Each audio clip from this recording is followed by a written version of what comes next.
फर्जी आदमी ने फर्जी लोकतंत्र के तरीके से फर्जी वोट लेकर के सारी वोट चोरी करके सरकार बना ली, और सरकार बना करके हमसे पूछे बिना गधों की मदद से ऑर्डिनेंस पास करके बिना किसी वोटिंग के, बिना जनता की राय लिए कानून बना लिए। उनको आप कानून कहते हो? कितने बेवकूफाना नियम हैं। आप से पैसा लेना है उन्होंने 150 रुपया, आपकी गाड़ी पर फास्टैग नहीं होगा तो वो 300 ले ले। क्या गधा है यार। कोई एक आदमी लिख कर बता दो उसने अपनी जिंदगी में एक रोड पूरा सही बना हुआ देखा है। एक कमेंट और करते हैं, इसका दिमाग चल लिया। तो 2000 का नोट कहाँ गया पता भी नहीं चला। अब 500 का भी गायब पूरा मार्केट से मिल ही नहीं रहा। आप मोबाइल की डिजिट को ही असली नोट मान रहे हो। हम गधे हैं जो चलने का पैसा दे रहे हैं। अमरीश पुरी घातक में बोलता है, इस गुस्से को पालना सीखो काशी बेटा।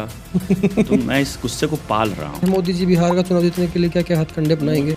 उनके जवानों को भी मरवा सकते हैं 2024 के चुनाव की तरह। ये बहुत बड़ा बयान दे रहे हो आप। नरेंद्र मोदी का बयान देख लेना, लगा देना नरेंद्र मोदी का बयान इस पॉडकास्ट में ऐड कर देना। बिहार के जो जवान वहाँ मरे हैं उन पर वोट नहीं करोगे क्या? आप सरकार से नहीं डरती है? मेरे को ये बताओ, आप इतने बयान दे जो कि सरकार के खिलाफ। पुलवामा किसने करवाया? ये तो सत्यपाल मलिक जो राज्यपाल थे उन्होंने कहा ही है कि उन्होंने होने दिया। इस देश के संविधान में राज्यपाल का जो कार्यकाल है पूरा 5 साल बताया गया है। सत्यपाल मलिक ने कहीं भी 5 साल पूरे नहीं किए। पूरे जहाज के चप्पे चप्पे पर कैमरास लगे होते हैं, उन कैमरास की रिकॉर्डिंग, जिसने जो बोला है उसकी रिकॉर्डिंग, यदि वो आ जाए तो सब कुछ पता चल जाएगा। जगदीप धनखड़ जी ने इस्तीफा दिया। उनके पास अमित शाह का फोन आया और उन्होंने कहा आप चुप रहिए, और वो चुप हो गए। अमेरिका के डॉलर के ऊपर निर्भर करती है अपनी अर्थव्यवस्था, यानी डॉलर उड़ जाए तो भारत उड़ जाएगा। कोई भी आदमी 8 बजे टीवी पर आकर कह देगा अब ये आज रात 12 बजे से कूड़े का ढेर है, जो कि पहले कर चुका है कि नौकरी तो गधे करते हैं। सबसे नीच काम करने वाले नौकर लोग होते हैं। मतलब नौकरी करने वाला नीच आदमी कैसे हो सकता है? पहली बात तो नीच शब्द ही गलत है। जितना सामान में 10,000 रुपए के नोट देकर ला रहा हूँ वो 1 रुपए में आना चाहिए मेरा। हरियाणा में लैंड पूलिंग का मामला चल रहा है। IMT जो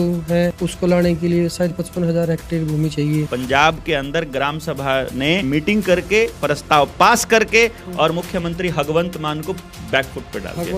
भगवंत मान जितने भी 152 डी हो गए, 156 जितने भी हैं, मतलब डी हैं। असल में ये व्यापारियों ने अपने लिए बनाए और लोगों को बताया है कि हमने आपका विकास कर दिया। अभी YouTube प्लान कर रहा है आने वाले टाइम में वीडियो देखने का भी पैसा मिला करेगा। जब ये बारिश करवा सकते हैं, पानी ला सकते हैं, तो आते हुए पानी को रोक भी तो सकते हैं। बलहारा जो बोलता है, मतलब क्या वो सच में पागल है? मैं सत्य नहीं बोल रहा हूँ। जो पुलिस वाला सर्टिफिकेट मांगे कि ड्राइविंग लाइसेंस दिखा, तो पहले ही पूछना पड़ेगा तू कौन मेरा ड्राइविंग लाइसेंस जानने वाला? मुझे गाड़ी चलानी आती है कि नहीं आती है मुझे पता है ना। अगर आस्था के केंद्र कमाई का धंधा बनने लग जाए तो वहाँ बिगड़ने के चांस हैं धर्म के या सुधरने के चांस। मेरी अपॉइंटमेंट की फीस 2 महीने पढ़ाने का 5 लाख रुपए लेता। दिमाग कंट्रोल कर रहे हैं पानी के थ्रू, पानी में फ्लोराइड डाल रहे हैं, चारों तरफ से वो लोग लपेट रहे हैं। भगत सिंह अगर ये सोचता कि मुझे अपने जीते जी आजादी देखनी है तो वो फांसी पर चढ़ने का लालच कभी ना करता। तो बलहारा जी, आपका स्वागत है एक और नए पॉडकास्ट में राहुल अत्री के साथ। जी धन्यवाद बहुत।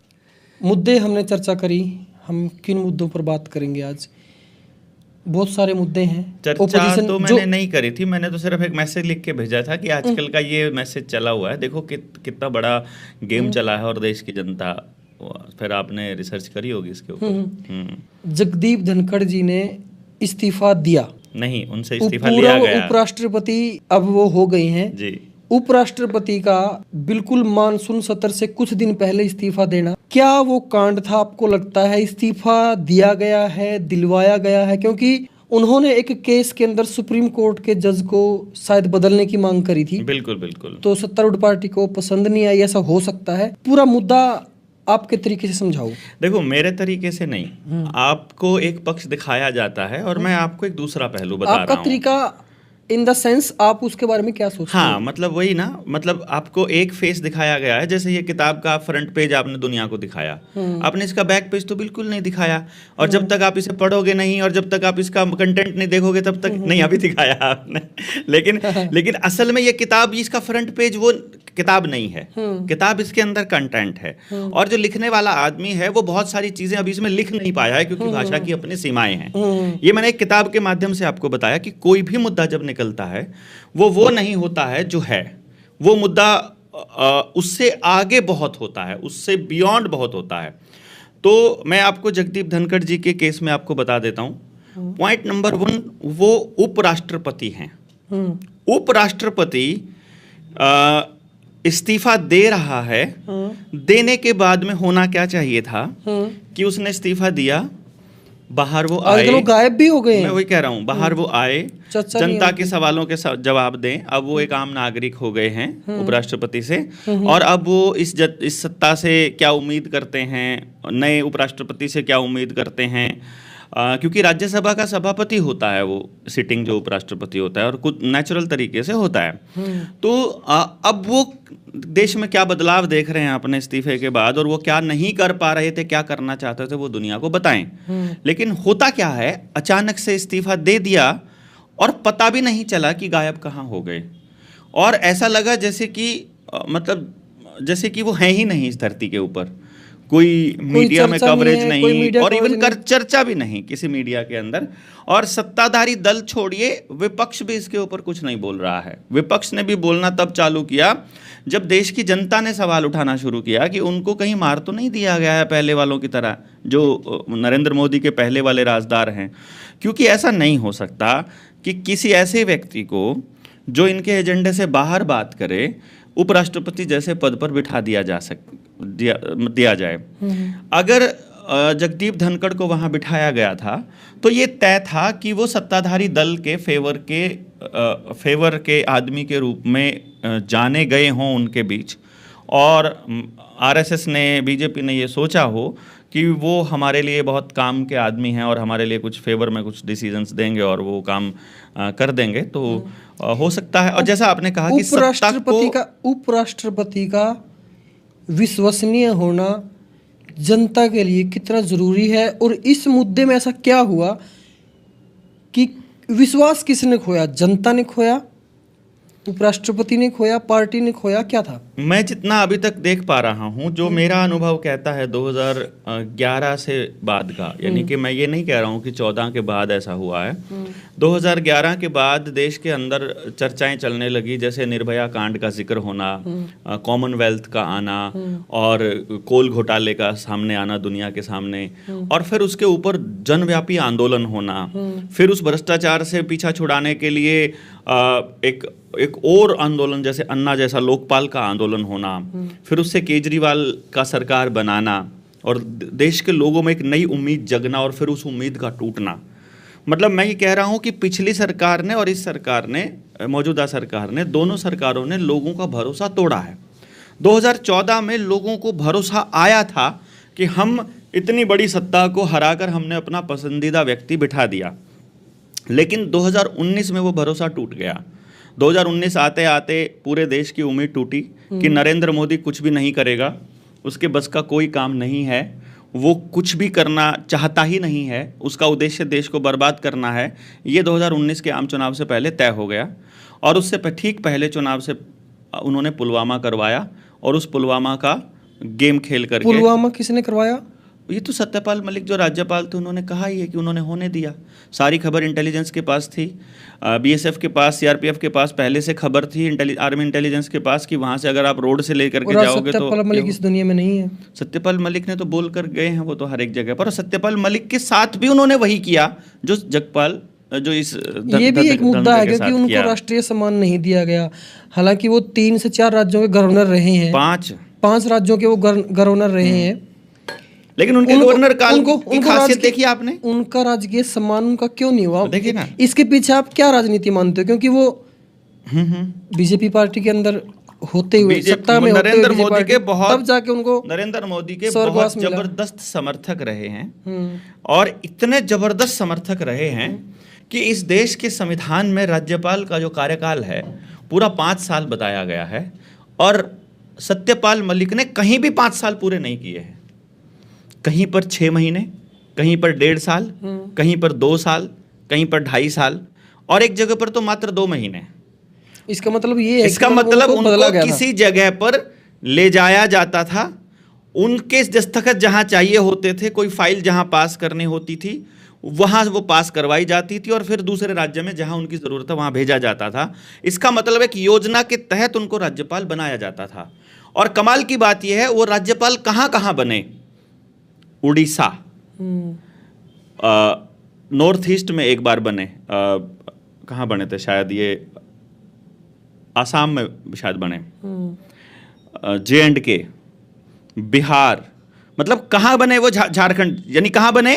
जहां प्राकृतिक संसाधनों का भरपूर और प्रचुर मात्रा में भंडार भरा हुआ है, और उनके कार्यकाल के दौरान वो प्राकृतिक संसाधन किस किस को मिले, अगर इस बात की जांच हो जाए तो आपको पता चल जाएगा कि उनको वहां क्यों लेके जाया गया था, उन्होंने क्या क्या वहां सिग्नेचर्स किए, वहां से पता चल जाएगा आपको। वो तो सच्चाई के साथ खड़े थे, ऐसा आपको लगा उनके अंतिम दिनों में। देखिए, मैं ऐसा कहता हूं, यदि आदमी के मरने के बाद, हमारी भारतीय संस्कृति ये कहती है कि उसकी बुराई नहीं करनी चाहिए, लेकिन मैं ये कहता हूं कि यदि हम आदमी के जाने के बाद उसकी बुराई नहीं करेंगे तो जिंदा आदमी कभी भी बुरे और अच्छे में फर्क महसूस कर ही नहीं पाएंगे। वो कहेंगे कि यार, जब मरने के बाद अच्छाई ही मिलनी है तो बुरे करो या अच्छे करो कर्म। इसलिए अगली पीढ़ी अच्छे कर्म करे, इसके लिए हमें उन बातों की तरफ ध्यान देना चाहिए। राज्यपाल जिस वक्त वो जम्मू कश्मीर के हैं, उस वक्त वहां लॉकडाउन लगाया गया है। लोगों का कम्युनिकेशन पूरी दुनिया से तोड़ दिया गया है। टीवी बंद है, रेडियो बंद है, इंटरनेट बंद है, यहां तक कि दवाई की दुकानें भी बंद हैं। लोग इलाज ना होने की वजह से जम्मू कश्मीर में मर रहे थे, क्योंकि हमारे जानकार वहां रहते हैं, हमारे दोस्त वहां रहते हैं जे.एंड.के कश्मीर के अंदर और पूरा श्रीनगर के अंदर, तो हम वहां देख रहे थे। वो ये कहते हैं, आर्मी ने चप्पे चप्पे पर बंदूक की नोक पर वहां के नागरिकों का जीना मुश्किल कर रखा था। किस वजह से? इस लॉकडाउन जो लगाया था कश्मीर के अंदर, ये थी 5 अगस्त 2019 की बात, जब मई में सरकार बनी है, और 5 अगस्त को 15 अगस्त से पहले लॉकडाउन लगा करके कश्मीर का दर्जा, लॉकडाउन क्यों लगाया गया था? वो जे.एंड.के का दर्जा तोड़ दिया गया था ना, जो स्टेट का दर्जा तोड़ दिया गया था। 370 का एक क्लॉज हटाया गया था, जिस क्लॉज में ये लिखा था कि बाहर का आदमी जमीन नहीं ले सकता। सिर्फ एक क्लॉज, 370 आज भी ज्यों की त्यों है, 370 नहीं हटी है। वो एक क्लॉज सिर्फ जमीन देने के लिए। जम्मू कश्मीर में लिथियम के भंडार मिले थे, नई बैटरियां बनाने के लिए, इलेक्ट्रिक व्हीकल्स में बैटरियां लगाने के लिए लिथियम भंडार जिसके पास होगा वो देश के ऊपर राज करेगा, वो इलेक्ट्रॉनिक मशीनों के ऊपर राज करेगा, इलेक्ट्रॉनिक कारों का होगा। और इसीलिए लिथियम के भंडार अडानी को दिए गए थे, और वो अडानी को दिए जाएं, उस जगह को बेचा जाए, इसीलिए वहां पर 370 का वो जमीन वाला क्लॉज हटाया गया था, ना कि 370 हटाई गई थी। और जितने रोड बन रहे हैं, एलिवेटेड हाईवे बन रहे हैं, जम्मू कटरा हाईवे का बात कर लीजिए, या जितने भी ये बड़े 20-20 फुट के, ये सारे इसी काम के लिए बन रहे हैं। उन बातों को 5 से 6 साल हो गए हैं। हाँ। तो क्या आपको वो जिस तरीके से आप बोल रहे हो कि इसलिए वहां पे वो क्लोज हटाया गया किसी खास पर्सन को फायदा देने के लिए, तो क्या वहां ऐसा कुछ हुआ है? अभी हो चुका है ना। क्या हुआ? 2 महीने पहले अखबारों की कटिंग उठा करके देखिए, अडानी को लिथियम के भंडार दे दिए गए हैं। वहां से एक्सट्रैक्शन करने के लिए वहां के स्थानीय निवासियों को वहां से खदेड़ा जा रहा है। जैसे लखनऊ में बुलडोजर चलाया गया, दिल्ली में चलाया गया, फरीदाबाद में, और जितने एनसीआर एरिया के अंदर गाँव उजाड़े जा रहे हैं, उन गाँव को पूरे के पूरे गाँव उजाड़े जा रहे हैं। 35,000 एकड़ जमीन लेने की बात कर रही है, लैंड पूलिंग के नाम पर पंजाब में बात कर रही है। वो बातें वहां हो चुकी हैं ऑलरेडी। वहां के बाशिंदों को, जो वहां अरसे से रह रहे, उनके पुरखे रह रहे, उनको वहां से हटाया जा रहा है जे.एंड.के में। हाँ, अभी चल रहा है इस वक्त वहां पर बुलडोजर का खेल। आपको क्या लगता है कि हमने 2019 में बोला था तो वो नहीं होगा? वो हो रहा है मेरे दोस्त। और जो हमने अपने पॉडकास्ट में, जो हरियाणा खबर 18 पे जो पॉडकास्ट है, उनमें जितनी भी मैंने बातें बोली हैं, एक एक चीज आपके सामने नहीं आ रही है तो बताओ। अजय रूपाणी को मारा गया था कि अपने आप मरे थे, हमने बताई थी। अहमदाबाद वाला जो ट्रेन हादसा था, अब सारी दुनिया बोल रही है। ब्लैक बॉक्स जानकारी नहीं मिली ना, ब्लैक बॉक्स में सारी जानकारी होती है, ब्लैक बॉक्स से कुछ भी नहीं मिला। वो कहते हैं आखिरी के 10 मिनट का कुछ भी नहीं है उसके अंदर। नहीं, वो तो जो जैसे जनरल प्लेन क्रैश जब हुआ, प्लेन क्रैश जब हुआ तो उड़ने के 4 या 5 सेकंड के अंदर तो क्रैश हो गया था। नहीं, 4-5 सेकंड के अंदर नहीं, टेक ऑफ के 30-40 सेकंड के अंदर हुआ था। और उस दौरान जितनी भी बातें होती हैं, वो सारी बातें ब्लैक बॉक्स में रिकॉर्ड होती हैं, कि वहाँ जो भी आदमी अंदर बोल रहा है कॉकपिट के अंदर, सारे के सारे पायलट जो बोल रहे हैं, उसमें से किसी भी बातचीत का कोई अंश बाहर नहीं है। लैंड के लिए बोला है, जो भी बोला मे डे उन्होंने बोला होगा जरूर। नहीं, बात ये थी कि जब टेक ऑफ हो रहा था विमान, तो उसके 3-4 सेकंड के अंदर ही तो वो क्रैश हो गया था। 3-4 सेकंड के अंदर नहीं हुआ, वो हुआ तो 30-40 सेकंड के अंदर था। विद इन 1 मिनट वो क्रैश हो गया, 1 मिनट के अंदर अंदर। लेकिन पिछले 10 मिनट का डेटा नहीं था उसमें। देखो, ऐसा नहीं होता है ब्लैक बॉक्स के अंदर सिर्फ उड़ते टाइम का ही डेटा होता है। ब्लैक बॉक्स एक ऐसा मतलब इंस्ट्रूमेंट वहाँ ऐसी जगह रखा जाता है जो जलता भी नहीं है, कभी भी नहीं जलता है। वो इसीलिए जलाया जाता है कि अगर समंदर में गिर जाए तो भी ढूंढा जा सके, और अगर वो लैंड क्रैश करे तो उसको कोई दिक्कत ना पहुंचे, ताकि हमें ये तो पता चल सके कि अंदर हुआ क्या था। वो ब्लैक बॉक्स के अंदर जानकारी क्या होती है? उस ब्लैक बॉक्स के अंदर उस पूरे के पूरे जहाज के हर जगह की सीसीटीवी कैमरा, यानी इंजन के अंदर के सीसीटीवी कैमरा, इंजन के बाहर के सीसीटीवी कैमरा, पूरे जहाज के चप्पे चप्पे पर कैमराज लगे होते हैं। उन कैमराज की रिकॉर्डिंग, और जितने लोग अंदर बैठे हैं उन बोलने, वहाँ जिसने जो बोला है उसकी रिकॉर्डिंग। यदि वो आ जाए तो सब कुछ पता चल जाएगा। फिर ये तो अगर एक हिसाब से देखें तो लोगों की आवाज रिकॉर्ड करना, वो क्या पता अपनी पर्सनल बातें कर रहे हो, प्राइवेसी को, प्राइवेसी तोड़ना, वो तो वो जाने, वो तो जो आदमी फ्लाइट में जा रहा है वो तो उसका काम है। अदरवाइज उसका काम है। वो तो जो एरोप्लेन का जो मान लो एयर इंडिया है, देखो सिक्योरिटी के नाम पर 2019 का जब कोविड का जो दौर आया था, 2019 में आपने देखा होगा कि आप इस जिले को छोड़कर नहीं जा सकते, आप अपने गांव को से बाहर नहीं निकल सकते, या आप अपने राज्य में एंटर नहीं कर सकते। करोगे तो आपको परमिशन लेनी पड़ेगी। आपकी प्राइवेसी और आपकी सिक्रेसी का हनन तो उस वक्त भी किया गया था, उस वक्त भी कोई नहीं बोला था। जब तो आपको जहाज में थे अभी राज्यपाल का, हाँ, और जब JNK वाला वो पूरा करिए।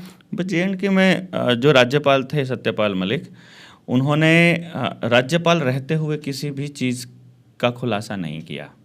जब वो राज्यपाल के पद से हट गए, ये बताया था उन्होंने कि वो मजबूर थे। कैसे थे बताइए? उनके पास अमित शाह का फोन आया और उन्होंने कहा आप चुप रहिए, और वो चुप हो गए। ये बात उन्होंने तब बताई जब वो राज्यपाल के पद से हट गए। राज्यपाल होने के नाते उनका राजकीय सम्मान बनता है, उनका वो अधिकार है, राज्यपाल रहे हैं। और आखिर के दिनों में उनका ज़मीर जागा हो, या फिर उनको पता चल गया हो कि अमित शाह और नरेंद्र मोदी की जोड़ी ने उनका इस्तेमाल करके उनको फेंक दिया है, और तब उनको लगा हो कि मुझे इनकी पोल खोलनी है, और उस भावना में उन्होंने सारी बात बताई हो, वो भी एक चांस हो सकता है। फिर उनको तो बाद में ऐसा लगा जैसे पागल घोषित कर दिया गया। तो फिर यही तो करना होता है। आप क्या सोचते हैं कि नरेंद्र मोदी के साथ जो आदमी लगता है, या नरेंद्र मोदी के सामने जो खड़ा होता है, या जो उसके पीछे पड़ता है, या जिसके पीछे नरेंद्र मोदी पड़ता है, उनको वो छोड़ देता है? उस लड़की की बात आपको पता होगी, भारत छोड़ना पड़ा उसे, भारत की नागरिकता छोड़नी पड़ी, लंदन में जाके शिफ्ट हुई, जिसका जिक्र कपिल मिश्रा किया करता था, जिसका संजीव शर्मा किया करता था। लड़की थी एक जिसकी जासूसी नरेंद्र मोदी करवाया करते थे। ठीक है। फिर हरेन पांड्या जो गृह मंत्री थे, उनको निपटाया, पता चला। प्रमोद महाजन का पता चला, सचिन पायलट के पिताजी का पता चला। अच्छा जी, जज लोया का पता चला। अच्छा, एक जज था गोगोई, उसको राज्यसभा का सांसद बना दिया गया, तो वो अपनी मर्जी के फैसले दे देगा। और दूसरा जज है लोया, वो नहीं देगा, वो उस एनकाउंटर में फंसा देगा, तो उसे निपटा देगा। अच्छा, इसके बाद आप देखिए, राफेल के जितने राजदार थे, मनोहर पारेकर, वो अस्पताल में दाखिल होने के एक महीने बाद निकल चले। राफेल के दूसरी राजदार थी सुषमा स्वराज, वो अस्पताल में दाखिल होने के 1 महीने के अंदर चल बसी। तीसरे राजदार थे मनोहर पारेकर, स्वराज, अरुण जेटली, उस टाइम का गृह मंत्री हुआ करते, वित्त मंत्री हुआ करते थे। अरुण जेटली का पता नहीं। चौथा राजनाथ सिंह, आप उनकी कैसे सरेंडर किए हुए पड़े हैं। इतने बड़े स्टेट का मुख्यमंत्री, एक्स मुख्यमंत्री, जो जननेता है, जो राजपूतों का सम्मान है, वो आदमी कैसे सरेंडर किए हुए नरेंद्र मोदी के आगे बोल रहा है। आप उसकी भाषा को देखिए राजनाथ सिंह की। जिस दिन राजनाथ सिंह को मंत्रिमंडल से निकाला जाएगा, उस दिन राजनाथ सिंह का भी पता नहीं चलेगा। टैरिफ वार की खेल चल रही है। जो अमेरिका का राष्ट्रपति है डोनाल्ड ट्रंप, उन्होंने 50% टैरिफ लगा दिया इंडिया के ऊपर। 50%, 25%, क्या फर्क पड़ेगा इससे? क्या फर्क पड़ेगा इससे? देखो राहुल भाई, एक बात समझ लीजिए, और ये बात मैं अपने देश के लोगों को बार बार बोलता रहा हूँ, इस देश के अंदर 2030 के बाद की तैयारी चल रही है। 30 के बाद की? हाँ, 5 साल अभी है। और ना कि इस देश में, पूरी दुनिया में। ना 5 साल नहीं है आपके पास। इस 5 साल में वो क्या करना चाहते हैं? कौन? जिनका ये खेल है, जो नरेंद्र मोदी को भी कंट्रोल करते हैं और जो सोनिया गांधी को भी कंट्रोल करते हैं, जो नवीन पटनायक को भी कंट्रोल करते हैं, नीतीश कुमार को भी कंट्रोल करते हैं, ममता बनर्जी को भी करते हैं, चौटालाज को भी करते हैं, घोटालाज को भी करते हैं, हुड्डास को भी करते हैं, मुलायम सिंह को भी करते हैं, और योगी को भी करते हैं। जो वहाँ जाकर हाजिरी लगाते हैं, जिसका नाम है वर्ल्ड इकोनॉमिक फोरम। दुनिया भर के फॉर्चून 500 के टॉप के कुछ अमीर लोग, कुछ दिखने वाले और कुछ ना दिखने वाले, जो इस पूरी दुनिया पर राज कायम करना चाहते हैं, वो पूरी दुनिया के सत्ताधीशों और विपक्ष दोनों को कंट्रोल करके चलते हैं। उनकी लॉबिंग यहाँ किया है। पहले वो काम किया करता था भारत में शरद पवार, और बाद में इस काम को करने लगा अब प्रशांत किशोर करता है यही काम, लाइजनिंग का काम करता है। वो कभी राहुल गांधी के लिए पंजाब का चुनाव मैनेज करता हुआ दिखाई देगा, कहीं वो नरेंद्र मोदी के लिए यूपी का चुनाव मैनेज करता हुआ दिखाई देगा, और फिर वो बिहार में जाकर के अपनी पॉलिटिकल पार्टी भी बना लेगा, और फिर भी वो सबके संपर्क में रहेगा। नरेंद्र मोदी की सरकार जो पहली बनी थी 2014 में, उसमें वो कैबिनेट मिनिस्टर का दर्जा प्राप्त आदमी था, तो इसलिए आप उसकी समझ सकते हैं। और वो बिल गेट्स का सबसे खास आदमियों में से एक है, तो उसका आप रोल इसके अंदर पूरे के पूरे खेल में समझ सकते हैं। तो वो जो 2030 के बाद का जो ऑर्डर लेकर के आना चाहते हैं, जिसे वो नई विश्व व्यवस्था, न्यू वर्ल्ड ऑर्डर कहते हैं, उस न्यू वर्ल्ड ऑर्डर में वो क्या कह रहे हैं, आपके पास रोटी कमाने का कोई भी साधन आपका अपना नहीं रहेगा, कमाने का। और ये बात तो हम शायद कर चुके हैं, ठीक है। अब उसके लिए पिछले पॉडकास्ट में नहीं मैं वहां जा ही नहीं रहा हूं, मुझे मालूम है मैं जहां चुका हूं, मुझे पता है उसके बाद की क्या बात रह गई थी उस वक्त और अब क्या बोलना है। वो ऐसी व्यवस्था लाना चाह रहे हैं। उस व्यवस्था को लाने के लिए उस देश के लोगों को भूखा नंगा बनाना जरूरी है। तो उनकी जमीन छीननी पड़ेगी, उनसे पानी के अधिकार छीनने पड़ेंगे, उनसे बीज का अधिकार छीनना पड़ेगा, उनका रहने का अधिकार छीनना पड़ेगा, और सबसे बड़ी बात है उनकी अर्थव्यवस्था को चौपट करना पड़ेगा। अब अर्थव्यवस्था को चौपट करने के क्या क्या तरीके हैं? अर्थव्यवस्था जिन सिद्धांतों पर टिकी हुई है, तो आपका केवल बेस आपसे हटाना है, यानी आपसे केवल आपका बेस छीनना है, तो पूरी की पूरी अर्थव्यवस्था डूब जाएगी। डूब जाएगी कि नहीं डूब जाएगी? अच्छा, मैं जो आपको कहने की कोशिश कर रहा हूं वो ये है कि अपनी अर्थव्यवस्था को वो किधर लेकर के जा रहे हैं, इसको समझिए। हमारे लोगों का पैसा कहाँ जा रहा है? ध्यान से अगर ऑब्जर्व करेंगे तो सुबह उठने से लेकर के रात तक आप जो भी काम करते हैं, आपका पैसा दो जगह जा रहा है। या तो किसी मल्टीनेशनल कंपनी के पास, जिसका सीधा सीधा कंट्रोल वर्ल्ड इकोनॉमिक फोरम के पास है, या किसी चाहे टोल में जा रहा है, चाहे जूते में जा रहा है, चाहे पेट्रोल डीजल में जा रहा है, चाहे मकान के इंस्ट्रूमेंट्स में जा रहा है, चाहे इलेक्ट्रॉनिक इंस्ट्रूमेंट्स में जा रहा है, चाहे बिजली में जा रहा है, कहीं भी जा रहा है, वो सारा के सारे वहाँ से चलते हैं। और दूसरी जो चीज़ है इसके अंदर जो आपका पैसा जा रहा है, वो बैंक में जा रहा है। तो दो ही जगह पे जा रहा है सबका पैसा। बैंक भी उन्हीं का, मल्टीनेशनल कंपनीज भी उन्हीं की, और सारा पैसा जा रहा है। और फिर उससे भी बड़ी बात यह है कि जितनी दूसरी कंपनियों में जा रहा है, चाहे वो आउटसोर्सिंग की कंपनियां हैं या छोटी कंपनियां हैं, उनको या तो अडानी या अंबानी या उनके समकक्ष का कोई आदमी खरीद रहा है। बंदे की कंपनी की कीमत 100 करोड़ है, वो उसे 150 करोड़ में खरीद लेता है, 50 करोड़ हाँ फालतू दे करके। किसी ने यहाँ पर अपना स्टोर बनाया मेहनत से, और उसका पूरा नेटवर्क बना कस्टमर्स का। उन्होंने कहा मेरी कंपनी की कीमत अब 50 करोड़ हो गई है, मेरे ऊपर लोन जो है वो 80 करोड़ का है। तो एक कंपनी आएगी, वो बोले कि तुम्हारा लोन उतार देंगे, ऊपर से 50 करोड़ या 100 करोड़ और पकड़ो, और मुझे ये सारा का सारा डेटाबेस मुझे दे दो, सारा स्टोर भी मेरे और सब कुछ मेरा। अल्टीमेटली वो वहीं चला गया सारा बिजनेस। अब इस देश के अंदर हमारे पास जो लोगों के पास पैसा बचा वो, और देश की अर्थव्यवस्था बची वो, देश में गृह मंत्री, वित्त मंत्री और प्रधानमंत्री बोलते हुए नजर आ रहे हैं कि हम 3 ट्रिलियन की इकोनॉमी को क्रॉस कर चुके हैं और 5 ट्रिलियन की इकोनॉमी के नजदीक जा रहे हैं। अब 5 ट्रिलियन पैसा वो है किसके पास? अगर आप जाकर पूछोगे किसान समृद्ध हुआ, बोले जी ना। बोले जी छोटा दुकानदार, ना। कोई हाथ से काम करने वाला कामगार, ना। छोटी कंपनियां, नहीं। यानी कि गांव समाज के पास पैसा नहीं है। पैसा बचा सिर्फ 2 लोगों के पास, या तो नौकरी पेशा लोगों के पास या बड़े बिजनेसमैन के पास। और बड़े बिजनेसमैन भी कहीं ना कहीं अंबानी अडानी के अंडर में ही आउटसोर्सिंग करके काम कर रहे हैं। अर्थात इस देश की अर्थव्यवस्था को यदि एक झटके में खत्म करना हो, तो जो देश के टॉप इकोनॉमी वाले जिनके पास पैसा हुआ है, उनको शेयर मार्केट के थ्रू आउट कर दो, मार्केट से उनके शेयर गिरा दो। एक ही रात में 20 लाख करोड़ का नुकसान हो गया। देश का 1 साल का बजट वो एक झटके में खा जाते हैं, और हमें पता ही नहीं चलता। और वो सारे के सारे इन्वेस्टर्स रिटेल इन्वेस्टर होते हैं, छोटे छोटे इन्वेस्टर। किसी ने 1 लाख इन्वेस्ट किया हुआ है, किसी ने 15,000 किया, किसी ने 50,000 किया हुआ है, किसी ने 5 लाख किया, इतना ही किया हुआ है, छोटे छोटे शेयर मार्केट वाले। बड़ी मुर्गियां पैसा कमा रही होती हैं, वो पैसा सारा जा कहाँ रहा है, रिटेल का सारा शेयर मार्केट में उन्हीं के पास। अब इधर से तो ये उड़ा दिया जाए, और दूसरा जो आपने ट्रंप का बोला टैरिफ वाला खेल, आज भी पूरी दुनिया के अंदर जो 2030 के बाद की जो तैयारी चल रही है, उसमें अमेरिका का जो प्रतिनिधित्व है और उसका जो प्रभुत्व है और उसकी जो ताकत है, जो पूरी दुनिया को लीड कर रहा है जो इस टाइम पर, उसको बदलने का प्लान है।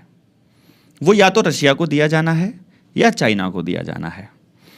और इसी जद्दोजहद में, इसी प्लानिंग के तहत, इस योजनाबद्ध के तहत, ये पूरा का पूरा योजनाबद्ध है। मैं आपको फिर से बता रहा हूं, आप लोगों को लग रहा होगा रशिया और अमेरिका और चाइना का कोई युद्ध है या उनके बीच में कोई टसल है। उनके बीच कोई टसल नहीं है। वो बिल्कुल अंडरवर्ल्ड के गुंडों की तरह बिहेव करते हैं कि भैया तुम ह्यूमन ट्रैफिकिंग में काम करते हो, मैं नशा बेचने का काम करता हूं, तो मेरे नशे वाले बिजनेस में तुम इंटरफियर नहीं करोगे, तुम्हारे ह्यूमन ट्रैफिकिंग में मैं बीच में नहीं आऊंगा। वो एक देश देखो ध्यान से, चाइना आपको प्लास्टिक और इलेक्ट्रॉनिक की सप्लाई कर रहा है, रशिया और अमेरिका इन दोनों में से कुछ भी आपको नहीं दे रहा है।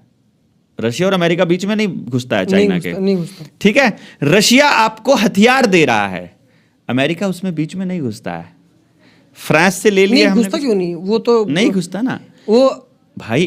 पूरे 5 साल आपको कहीं घुसता हुआ नजर नहीं आया। अभी आपको इसलिए घुसता हुआ नजर आ रहा है क्योंकि ये बदलना है।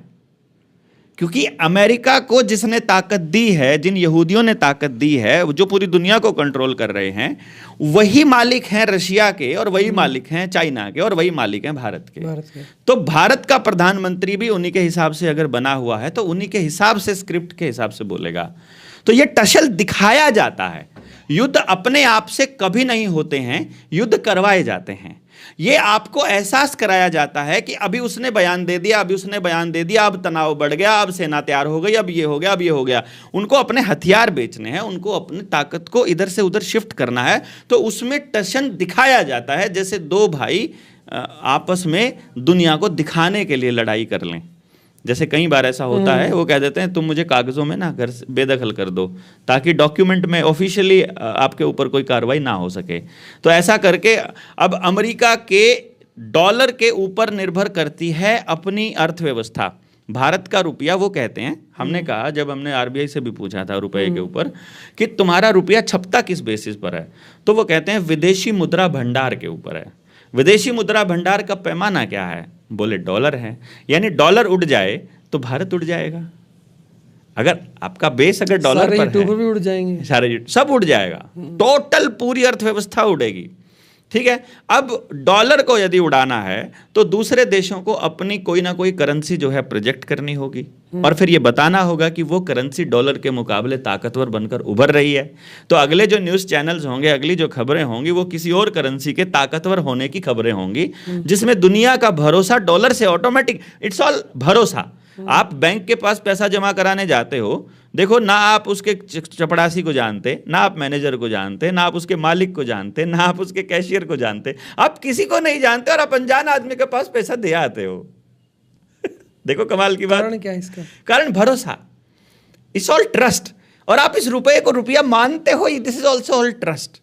ये सारा का सारा आपने मान लिया है, अजम्पशन है आपकी कि ये रुपया है, जबकि ये कोई भी आदमी 8 बजे टीवी पर आकर कह देगा अब ये आज रात 12 बजे से कूड़े का ढेर है, जो कि पहले कर चुका है। यानी ये कूड़े का ढेर ही है जिसे आप रुपया मान रहे हो। लेकिन अगर आपके पास सोना हो, मान लो उस रात में 1 किलो सोना, बदलता रहे आपकी करेंसी, सोना एज इट इज रहेगा, जितनी ऊर्जा स्टोर है उतनी रहेगी। आपके पास 1 किलो अनाज पड़ा है, उसमें उतनी रोटी बन रही थी, चाहे आपके वो 1 किलो अनाज 100 रुपए का आता हो, चाहे वो 1000 रुपए का आता हो, चाहे वो 1 लाख रुपए का आता हो। 1 किलो अनाज में जितनी रोटी पहले बन रही थी उतनी रोटी तब बन रही है। 1000 रुपए का 1 किलो है तब भी उतनी रोटी बन रही है, और 1 लाख का 1 किलो है तब भी उतनी रोटी बनेगी उसके अंदर। भैंस है आपकी, जितना दूध दे रही है, चाहे कितनी कीमत हो उसकी, चाहे 2 रुपए में आती हो, चाहे 2 लाख में आती हो, भैंस उतना ही दूध दे रही है, उतना ही पोषण दे रही है, उतना ही विटामिन दे रही है, उतना ही कैल्शियम दे रही है, उतना ही खाने का सामान दे रही है, और हर 11 महीने में ब्याह करके एक और डबल कर रही है, और आपका रुपया, उसकी कीमत कम हो रही है। तो आपको पता होना चाहिए धन की कीमत कभी कम नहीं होती है, कम से कम फिक्स रहती है, नहीं तो बढ़ती है। जिसकी कीमत फिक्स हो या बढ़े, केवल वो धन है, सीधी सी बात है। जिसकी कीमत घट रही है वो धन नहीं, निर्धन है। निर्धन है।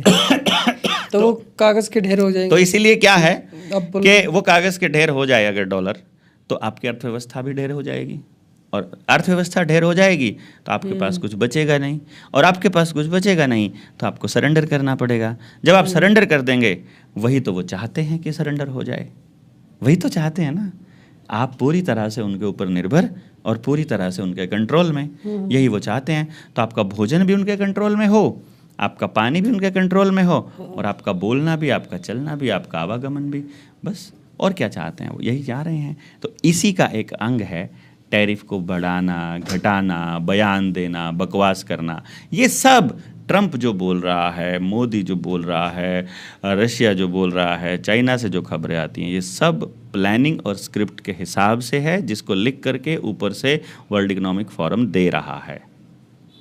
आप इतना जो ये करते हो जी, जो रिसर्च करते हो, किस टाइम में करते हो, कब करते हो, इतना दिमाग कहाँ से आया? नहीं, दिमाग तो परमात्मा ने हर किसी को दे रखा है, लेकिन उस चीज को उस एंगल से देखने की समझ, इसको आप ऐसा बोल सकते हो सकता है कि मुझसे इत्तेफाक ना रखने वाले लोग इसको बेवकूफाना स्टेटमेंट बोलते हैं, लोग आपको कमेंट में पागल भी बोलते हैं। हाँ, मैं वही बोल रहा हूँ ना कि पागल, जिसने गल पाली, जिसने बात पाली, जिसको बात पकड़ ली जिसने, वो पागल है। तो हम पागल ही अच्छे हैं, वो तो अच्छी बात है। जो पागल कह रहा है, मतलब इसका मतलब अपन पा गए सारी चीजों को जो हमें पानी थी। लेकिन बड़ी एक कमेंट और करते हैं, इसका दिमाग चल लिया। तो दिमाग चलना कोई बुरी बात थोड़ी है। आप देखो उसके बच्चे के माँ बाप से पूछो, जिसके बच्चे का दिमाग चलता नहीं होगा, तो इसका दिमाग ही नहीं चल रहा यार। अगर चल रहा है तो अच्छी बात है ना। नहीं चल रहा तो जा चल गया। आपका नहीं चल रहा वो प्रॉब्लम है, असल में उसको ठीक करवाना चाहिए। मेरा तो चल रहा है, चलना चाहिए ना दिमाग।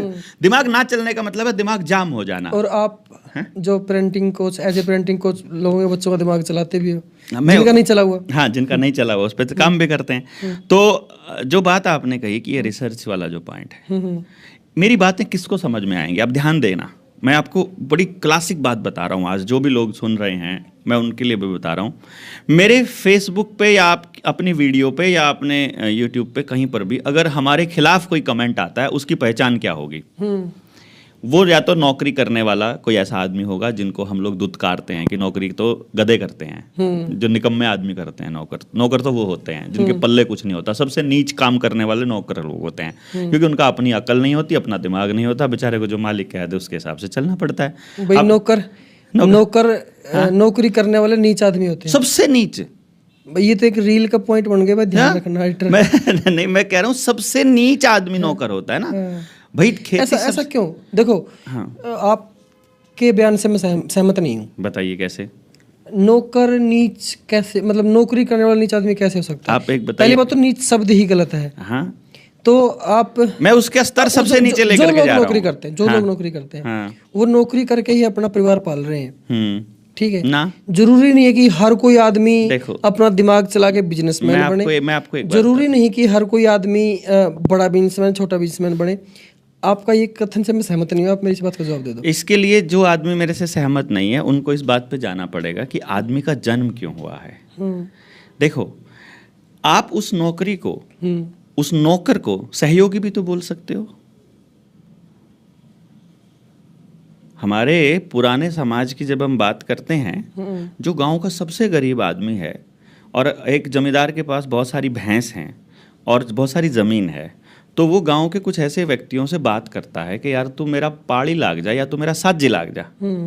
आप कमाल की बात देखोगे, उस दौर में वो साजी को या पाड़ी को फिक्स तनख्वाह नहीं देते हैं, उसके साथ कोई तनख्वाह की बजावट नहीं होती है, ठेका होता है। ठेका भी नहीं होता है, उसको जो चाहिए वो ले रहा होता है अपनी मेहनत के बदले। जो जितने की उसकी मेहनत लगती है, उसके घर में बेटी की शादी है तो भी जमींदार उसको हेल्प कर रहा है। तो ठेका मतलब पूरे साल का ही होता है। आजकल की मैं बात ही नहीं कर रहा हूँ, मैं आजकल वही काम नौकरी पे हो रहा है। जो काम पहले साझे में हो रहा था, वो काम आज नौकरी पे हो रहा है।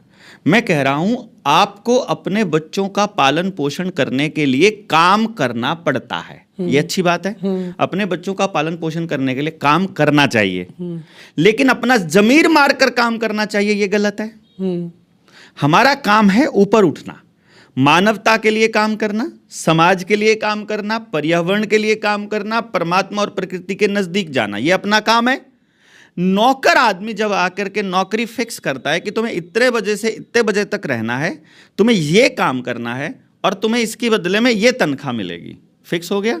अब उसकी औकात एक गुलाम से ऊपर नहीं रह गई है, क्योंकि जैसे ही आपने एग्रीमेंट साइन किया है, आप 9 बजे के बाद आओगे तो तनख्वाह कट सकती है, 5 बजे से पहले जाओगे तो हाफ डे लेके जाना पड़ेगा, काम अपनी मर्जी से नहीं कर सकते हो, जो बॉस ने बोला वही करना पड़ेगा, आप नए तरीका भी कोई लगाते हो तो आप नहीं लगा सकते हो।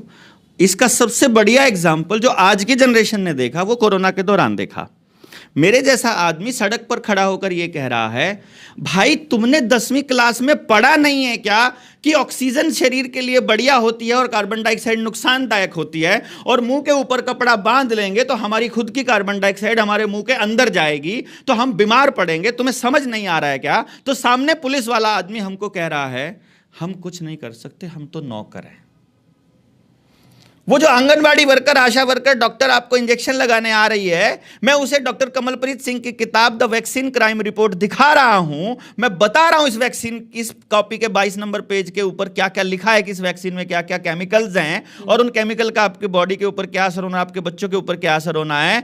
तो वो वैक्सीन लगाने वाली आंगनबाड़ी वर्कर, आशा वर्कर, डॉक्टर और जो भी आदमी आ रहा है वो कह रहा है हम कुछ नहीं कर सकते, ऊपर से आदेश आया, हम तो नौकर हैं, हमें तो नौकरी करनी है। जिस आदमी को ये लाइन कहनी पड़ जाए कि हम तो नौकर हैं और हम कुछ नहीं कर सकते, हमें पता है कि जो तुम कह रहे हो वो सही है, उसके बाद भी आप सही का निर्णय नहीं ले सकते, क्या आप इसको सबसे नीचता की श्रेणी में नहीं लगाते हो? जो आदमी पता होते हुए हमारी अगली जनरेशन की नसें मार रहा हो, जो आदमी पता होते हुए हमारी अर्थव्यवस्था को खत्म कर रहा हो, क्या वो नीचता की श्रेणी में नहीं आएगा? नहीं आएगा तो मैं क्या कर, आपको नहीं लगता है तो मैं क्या करूं भाई? मुझे लगता है। क्या पता होते हुए आप दोबारा बोल रहे हैं ये बात?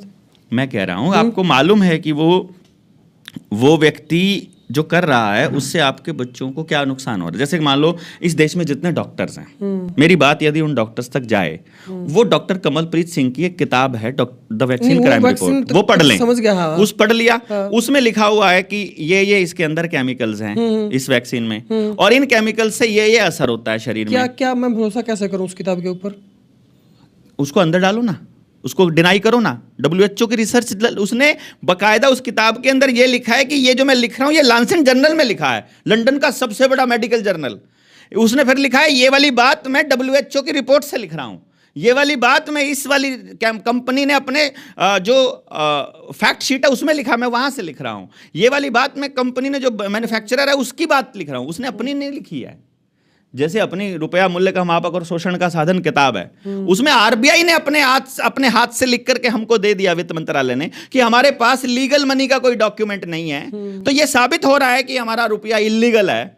अब उसने खुद लिख करके दे दिया और मेरी बात मानने को आप तैयार नहीं हो कि आप तो रुपए को नकली बोलते हो। अरे भैया मैं नहीं कह रहा हूं, खुद RBI कह रहा है कि इलीगल है, वो मैं कह ही नहीं रहा हूं, मैंने तो उस किताब में लिखा है कि RBI ऐसा बोल रहा है। आप उसे रुपए को असली मान रहे हो, ये आपकी बुद्धि है। मैं उसको, अभी वो कहते हैं तुम सामान तो इसी से लेकर आते हो। अरे भैया इससे जो सामान लेकर आता हूं हर ट्रांजैक्शन में मैं लूट रहा हूं। जब मैं 1 रुपए का सामान लेकर आ रहा हूं, वो 1 रुपए का सामान जितना सामान आना चाहिए वो आज के टाइम पर मुझे लगभग 9 से 10 हजार रुपए देने पड़ रहे हैं उसके। कमाल की बात ये है, यानी जितना सामान मैं 10,000 रुपए के नोट देकर ला रहा हूं वो 1 रुपए में आना चाहिए मेरा। यही बात नहीं समझ में आ रही है। तो फिर वो 9 करोड़ नीच वाली बात का तो साबित नहीं हुआ ना इस बात से? कैसे नहीं हुआ बताओ? आपने मेरे से सवाल पूछा, नीच कौन है? देखो, एक उत्तम आदमी वो है जो हमेशा दूसरों के भले के लिए काम करे, अपनी बुद्धि और प्रकृति और पर्यावरण और परमात्मा के आदेश के अनुसार और उसके निर्देशों के अनुसार उसके कानून का पालन करते हुए।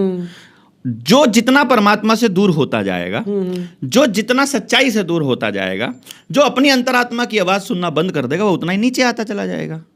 इसमें सबसे ज्यादा निचली श्रेणी पे नौकर आता है कि मालिक आता है? आप बता दो। नौकरी आता है। आजाद आदमी उच्च स्तर पर होता है, गुलाम आदमी निचले स्तर पर होता है। गुलामी को नीच इसलिए तो बोला जाता है। नौकर और गुलाम में कुछ फर्क आपको दिखता है? मुझे नहीं दिखता।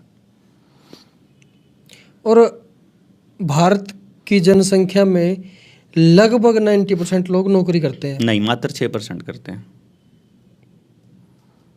सरकारी और प्राइवेट मिलाकर मात्र 6% है। मतलब 6% लोग बिल्कुल नौकरी करते हैं। नौकरी करते हैं। बिल्कुल, नौकरों की संख्या है ही नहीं भारत में। तो फिर अभी भी जो जिन लोगों की ये मानसिकता है कि भाई हम तो आज भी गुलामी जी रहे हैं, तो है उनकी है। जो गुलामी, जो अपने आप को गुलाम मानते हैं, तो उनकी सिरदर्दी है ना। और भारत क्या है, अगर इस पे तो एक अलग ही पॉडकास्ट बन सकता है। भारत की डेफिनेशन ही नहीं पता लोगों को। आप क्या हो, आपकी डेफिनेशन ही नहीं पता। ये सरकार क्या है, इसका ही नहीं पता। ये मंत्रालय कौन है, ये इनका ही नहीं पता। ये अच्छा, जो चलो ये टॉपिक हमारा हो गया। मैं एक बात पे चर्चा मुझे और करनी थी। बिहार में चुनाव आ रहे हैं, आने वाले चुनाव में क्या हो सकता है? क्योंकि बिहार की जो वोटिंग लिस्ट है उसके ऊपर काफ़ी चर्चा छिड़ी हुई है। लगभग 6.5 मिलियन जो लोग हैं उनके वोटिंग लिस्ट से बाहर हो 65 गए। लाख लोगों को वोटिंग लिस्ट से उड़ा दिया गया है। और इस पर काफ़ी ओपोजिशन भी काफ़ी चर्चा कर रहा है और चुनाव आयोग के ऊपर भी सवाल उठ रहे हैं। सवाल अभी क्या उठ रहे हैं? राहुल गांधी जी ने भी वो जो वोट चोरी वाला आरोप लगाया, वो पहले बिहार चुनाव वो साबित हो चुका है। नहीं, पहले बिहार चुनाव की बात करेंगे पहले, फिर बाद में राहुल गांधी वाला। चलिए, बिहार बहुत इम्पोर्टेंट चुनाव है। बिहार का चुनाव, उसका कारण है पूरे देश के अंदर बिहारी फैले हुए हैं।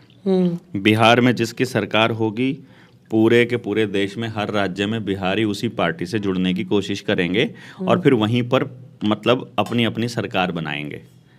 जैसे कि पंजाब में एक गांव में आकर के बिहारियों ने, अब मैं बिहारियों के खिलाफ नहीं बोल रहा हूँ, लेकिन वहाँ से बिहारियों को माइग्रेट किया गया कि तुम यहाँ आकर काम करो। कुछ लोग वहाँ सड़क का काम चल रहा था उसमें काम करने लगे, कुछ लोग वहाँ अपना प्राइवेट काम करने लगे, कुछ वहाँ ठेकेदार बन गए, कुछ वहाँ रेडी का काम करने लगे, कुछ मजदूरी का करने लगे और कुछ खेतों में धान लगाने का और काटने का और इन सब का काम करने लगे। उस गांव के आसपास रहने वालों की संख्या इतनी ज़्यादा हो गई कि वहाँ के एमसी ने सेटिंग कर करके और उनका वोट गांव में बनवा दिया। और वो इतने वोट बनवा दिए कि आज के टाइम पंजाब उस गांव के अंदर, हाँ, गांव का सरपंच अब इस टाइम पे बिहार से आया हुआ आदमी है। अच्छा, हाँ, और एमसी भी बने हैं कितने सारे पंजाब के अंदर जो बिहार से आए हुए हैं। इधर ही लुधियाना में ही पड़ता है, मैं एग्जैक्ट गांव का नाम नहीं मालूम। उसके ऊपर तो बड़ा बवाल मचा था, बहुत ही बड़ा बवाल मचा था। उस गांव की ज़मीन को नीलाम करने की बारी चल रही थी, जब ये लैंड पूलिंग के अंदर भी फिर गांव इकट्ठा हो गया तो उनकी खिलाफत हुई सरपंच की। वो बड़ा किस्सा था। लेकिन मैं जो बात जिसके पीछे मैं बात कर रहा था वो ये थी, जो मेन मुद्दा था जो मैं कह रहा था वो ये था कि माइग्रेशन को मैं कभी भी सपोर्ट नहीं करता हूँ। तो किसी भी व्यक्ति को जो कहीं भी जा रहा है अपनी जड़ें छोड़ करके, ये समझ लीजिएगा कि आप जहाँ जा रहे हो वहीं एक ऐसा देश बनाने जा रहे हो जिस देश को छोड़कर जा रहे हो। जैसे मान लो मेरा गांव फफड़ाना है, मेरे फफड़ाना से मान लो 200 लोग उस गांव को छोड़कर चले गए किसी ऐसी जगह पर जहां पर उनको रोजगार मिलने की संभावना है। अब शुरुआत के कुछ लोगों को तो वहां रोजगार मिलेगा जरूर, लेकिन बाद के लोगों को रोजगार नहीं मिलेगा। अब शुरू के लोगों को सोच करके, देख करके हमारी अगली जनरेशन के बच्चे भी अगर वहीं जाने की तैयारी करते रहेंगे तो वो सारा गांव जब शिफ्ट होकर वहां चला गया फफड़ाना, तो वो अब कनाडा थोड़ी बचा, वो फफड़ाना बन गया ना। क्योंकि जगह से फफड़ाना नहीं बना, वहां के लोगों से बना है ना। वहां के लोग तय करेंगे कि कैसा जीवन जीना है। अब वहां के लोग पलायनवादी हैं, वो अपनी समस्याओं को ठीक करने की बजाय वहां से भागने में यकीन रख रहे हैं। बिहार के लोग और बाकी राज्यों में जाके बहुत ज्यादा मजदूरी करते हैं। हाँ, बिहार के लोग हरियाणा पंजाब में आके मजदूरी कर रहे हैं और हरियाणा पंजाब का आदमी बाहर विदेश में जाके मजदूरी कर रहा है। ये बड़ा पंगा हो रहा है, गड़बड़ हो रही है। वो भी मजदूरी ही कर रहे हैं यहाँ से जा करके। और कमाल की बात यह है कि पंजाब को बिहार बनाने की तैयारी चल रही है और बिहार में अडानी जमीन खरीद रहा है, यानी गुजरात का आदमी बिहार में जमीन खरीद रहा है। तो ये बड़ा पंगा हो रहा है। अब बिहार की राजनीति को बड़ा गौर से देखिएगा। एक तो बिहार में सोने की खदानें मिली हैं, कोयले की खदानें मिली हैं। तो बिहार यदि अडानी को बेचना होगा तो नरेंद्र मोदी का सत्ता में रहना बड़ा जरूरी है। नंबर 2, अगर नरेंद्र मोदी का सत्ता में रहना जरूरी है तो वहां 2 तरह के काम हों। एक तो जो नौजवान हैं वो कांग्रेस को वोट ना करें, यानी जो इस टाइम पे वहाँ कांग्रेस और लालू का गठबंधन है और नीतीश और मोदी का गठबंधन है। तो जो इंडिया गठबंधन जिसे हम कह सकते हैं, उसको वोट ना करे, इसके लिए प्रशांत किशोर को वहां पर पूरी हवा दी जा रही है कि प्रशांत किशोर नौजवानों को लेकर के उधर चला जाए। रह गए जो रूढ़िवादी वोट वाले लोग हैं, जो जातिवाद पे वोट करेंगे, वो जिसके साथ जाति पे जाना है जाति और पार्टी पे जाना है पार्टीवादी की वोट करेंगे, वो वोट करेंगे। अब बच गए कुछ ऐसे लोग जो कट्टर हैं, यानी कि जो बीजेपी के कट्टर हैं उनकी 10-10, 15-15, 20-20 वोट बना दी जाए, और जो दूसरी पार्टियों के कट्टर हैं उनकी वोट काट दी जाए, तो जो मार्जिन है वो डबल स्पीड से कम होता हुआ और बाद में बीजेपी की सरकार बना देगा। तो इसीलिए 65 लाख लोगों के वोट काट दिए गए, जिसमें एक भी बीजेपी का आदमी नहीं है जिसके वोट कटे हैं, और नए जो वोट बने एक एक आदमी के 50-50 वोट है, उसमें एक भी ऐसा नहीं है जो बीजेपी का नहीं है। वो बिहार के अंदर जो बाहर के भी आए हुए हैं उनकी भी तो बातें हो रही थी। अमित शाह का बयान आया था कि वो आपके बिहार के अंदर दूसरों को लाने की तैयारी कर रहे हैं, इसलिए वो विरोध कर रहे हैं इस फैसला की। इनके पास रोहिंग्या, पाकिस्तान, मुसलमान, विदेशी, बाहर का होने के अलावा कोई दूसरा आर्ग्यूमेंट आज तक आपने देखा है? मैंने तो नहीं देखा, आपने देखा होगा। तो अभी 65 लाख क्या नीतियां चल रही है? मोदी जी बिहार का चुनाव जीतने के लिए क्या क्या हथकंडे अपनाएंगे? मोदी जी बिहार का चुनाव जीतने के लिए बिहार के रेजिमेंट का के जवानों को भी मरवा सकते हैं 2024 के चुनाव की तरह। ये बहुत बड़ा बयान दे रहे हो आप। तो आज गलत क्या, मरवाए नहीं है क्या? पहले बिहार के पिछले चुनाव से पहले बिहार रेजिमेंट के 20 जवान मरवाए थे भैया, पुलवामा की तरह ही। मैं अभी की थोड़ी कह रहा हूं, पहले वो कर चुका है। और जैसे पुलवामा का आज तक कोई खबर नहीं पता चली, देखो कितनी खास तरीके से, जैसे अहमदाबाद के प्लेन क्रैश का पायलट भी मर गया, पायलट के ऊपर इल्ज़ाम भी लगा दिया, पायलट ही कसूरवार ठहरा दिया और मामला निमट गया। ऐसे ही पुलवामा के भी जो हत्यारे थे, वो भी पहलगाम के हत्यारे थे, उनकी स्क्रिप्ट भी उनकी वो चेहरा भी जारी कर दिया और वो मरवा भी दिए कि मास्टरमाइंड भी मारा गया और मारने वाले भी मारे गए। लो जी चलो, अब कुछ नहीं मिलने वाला आपको, ऐश करो, मौज करो। पता चले कि कौन थे, कहाँ से आए थे, किसने पैसे दिए थे, कहाँ से फंडिंग आती थी, इसकी जानकारी कहाँ है आपके पास? कुछ भी नहीं है ना। तो ऐसे ही हवा में कुछ भी बोल देंगे, आप मान लोगे। उनके बयान होते हैं, उनको आप सच मानते हो, मेरे बयानों को आप झूठ मानते हो, मानते रहो। मेरे बयानों को सच मानते हो तो भैया चेक करो, पहले बिहार रेजिमेंट के 22 जवान कैसे मरे वो पहले वाले चुनाव में। 2024 के चुनाव से जस्ट पहले, बिहार के चुनाव से जस्ट पहले, सॉरी 2021 में बिहार चुनाव हुए, उससे जस्ट पहले। क्या मामला था वो? जवान थे, बिहारी रेजिमेंट के जवान थे सारे के सारे, मरवा दिए। हाँ, और बयान देखो आप, नरेंद्र मोदी का बयान देख लेना, लगा देना नरेंद्र मोदी का बयान इस पॉडकास्ट में ऐड कर देना। बिहार के जो जवान वहां मरे हैं उन पर वोट नहीं करोगे क्या? जैसे पुलवामा के नए बार पहली बार वोट करने वाला नौजवान, पहलगाम पुलवामा की वोट के बाद। आप सरकार से नहीं डरती है? मेरे को ये बताओ, आप इतने बयान दे चुके हो सरकार के खिलाफ और स्पेशल आप नाम लेकर इतने बयान देते हो, ऐसा क्यों? मतलब आप अगर मुझे पता है और मैं ना बोलूं तो मैं अगली पीढ़ी के साथ दगा करूंगा। मैं बयान देता हूं और आप मुझे कहते हो आप डरते नहीं क्या? आप बयान नहीं देते हो, शायद आप डरते हुए नहीं देते हो। देखो, मैं डरता हुआ बयान दे रहा हूं, आप डरते हुए बयान नहीं देते हो।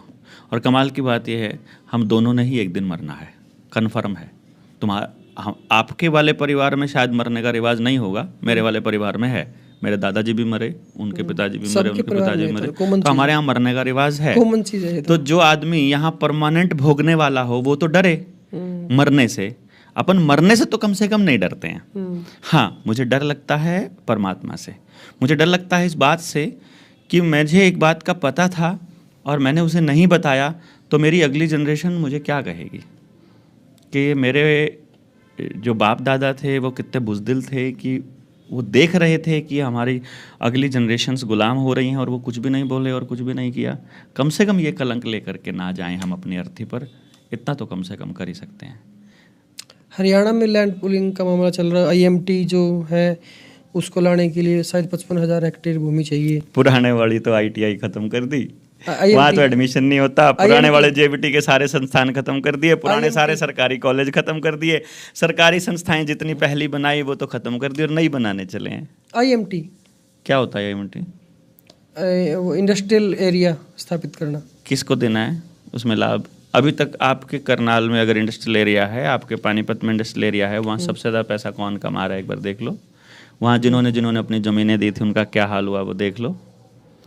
वहाँ पर किस ने कितना पैसा कमाया है वो देखो। क्या बात करते हैं, मैं इसके बारे में थोड़ा, मेरी थिंकिंग ये है, IMT आ रही है, इंडस्ट्री आ रही है, लोगों को रोजगार मिलेगा वहाँ पे। अच्छा, अभी तक कितना मिला? ऐसा लोग बोलते हैं कि भाई, नहीं बोलते हैं लोग, नेताओं से वादे मांगते हैं। ऐसा केवल नेता बोलता है, अभिनेता बोलता है, खिलाड़ी बोलता है, व्यापारी बोलता है, अखबार बोलता है, टीवी बोलता है, रेडियो बोलती है। हाँ, तो वो लोग हैं।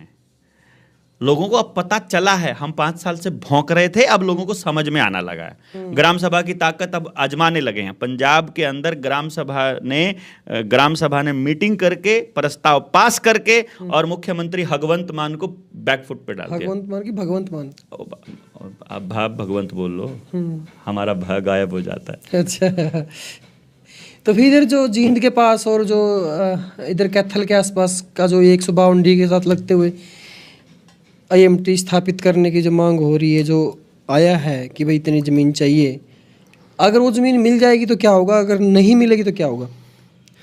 देखिए, पहले इन्होंने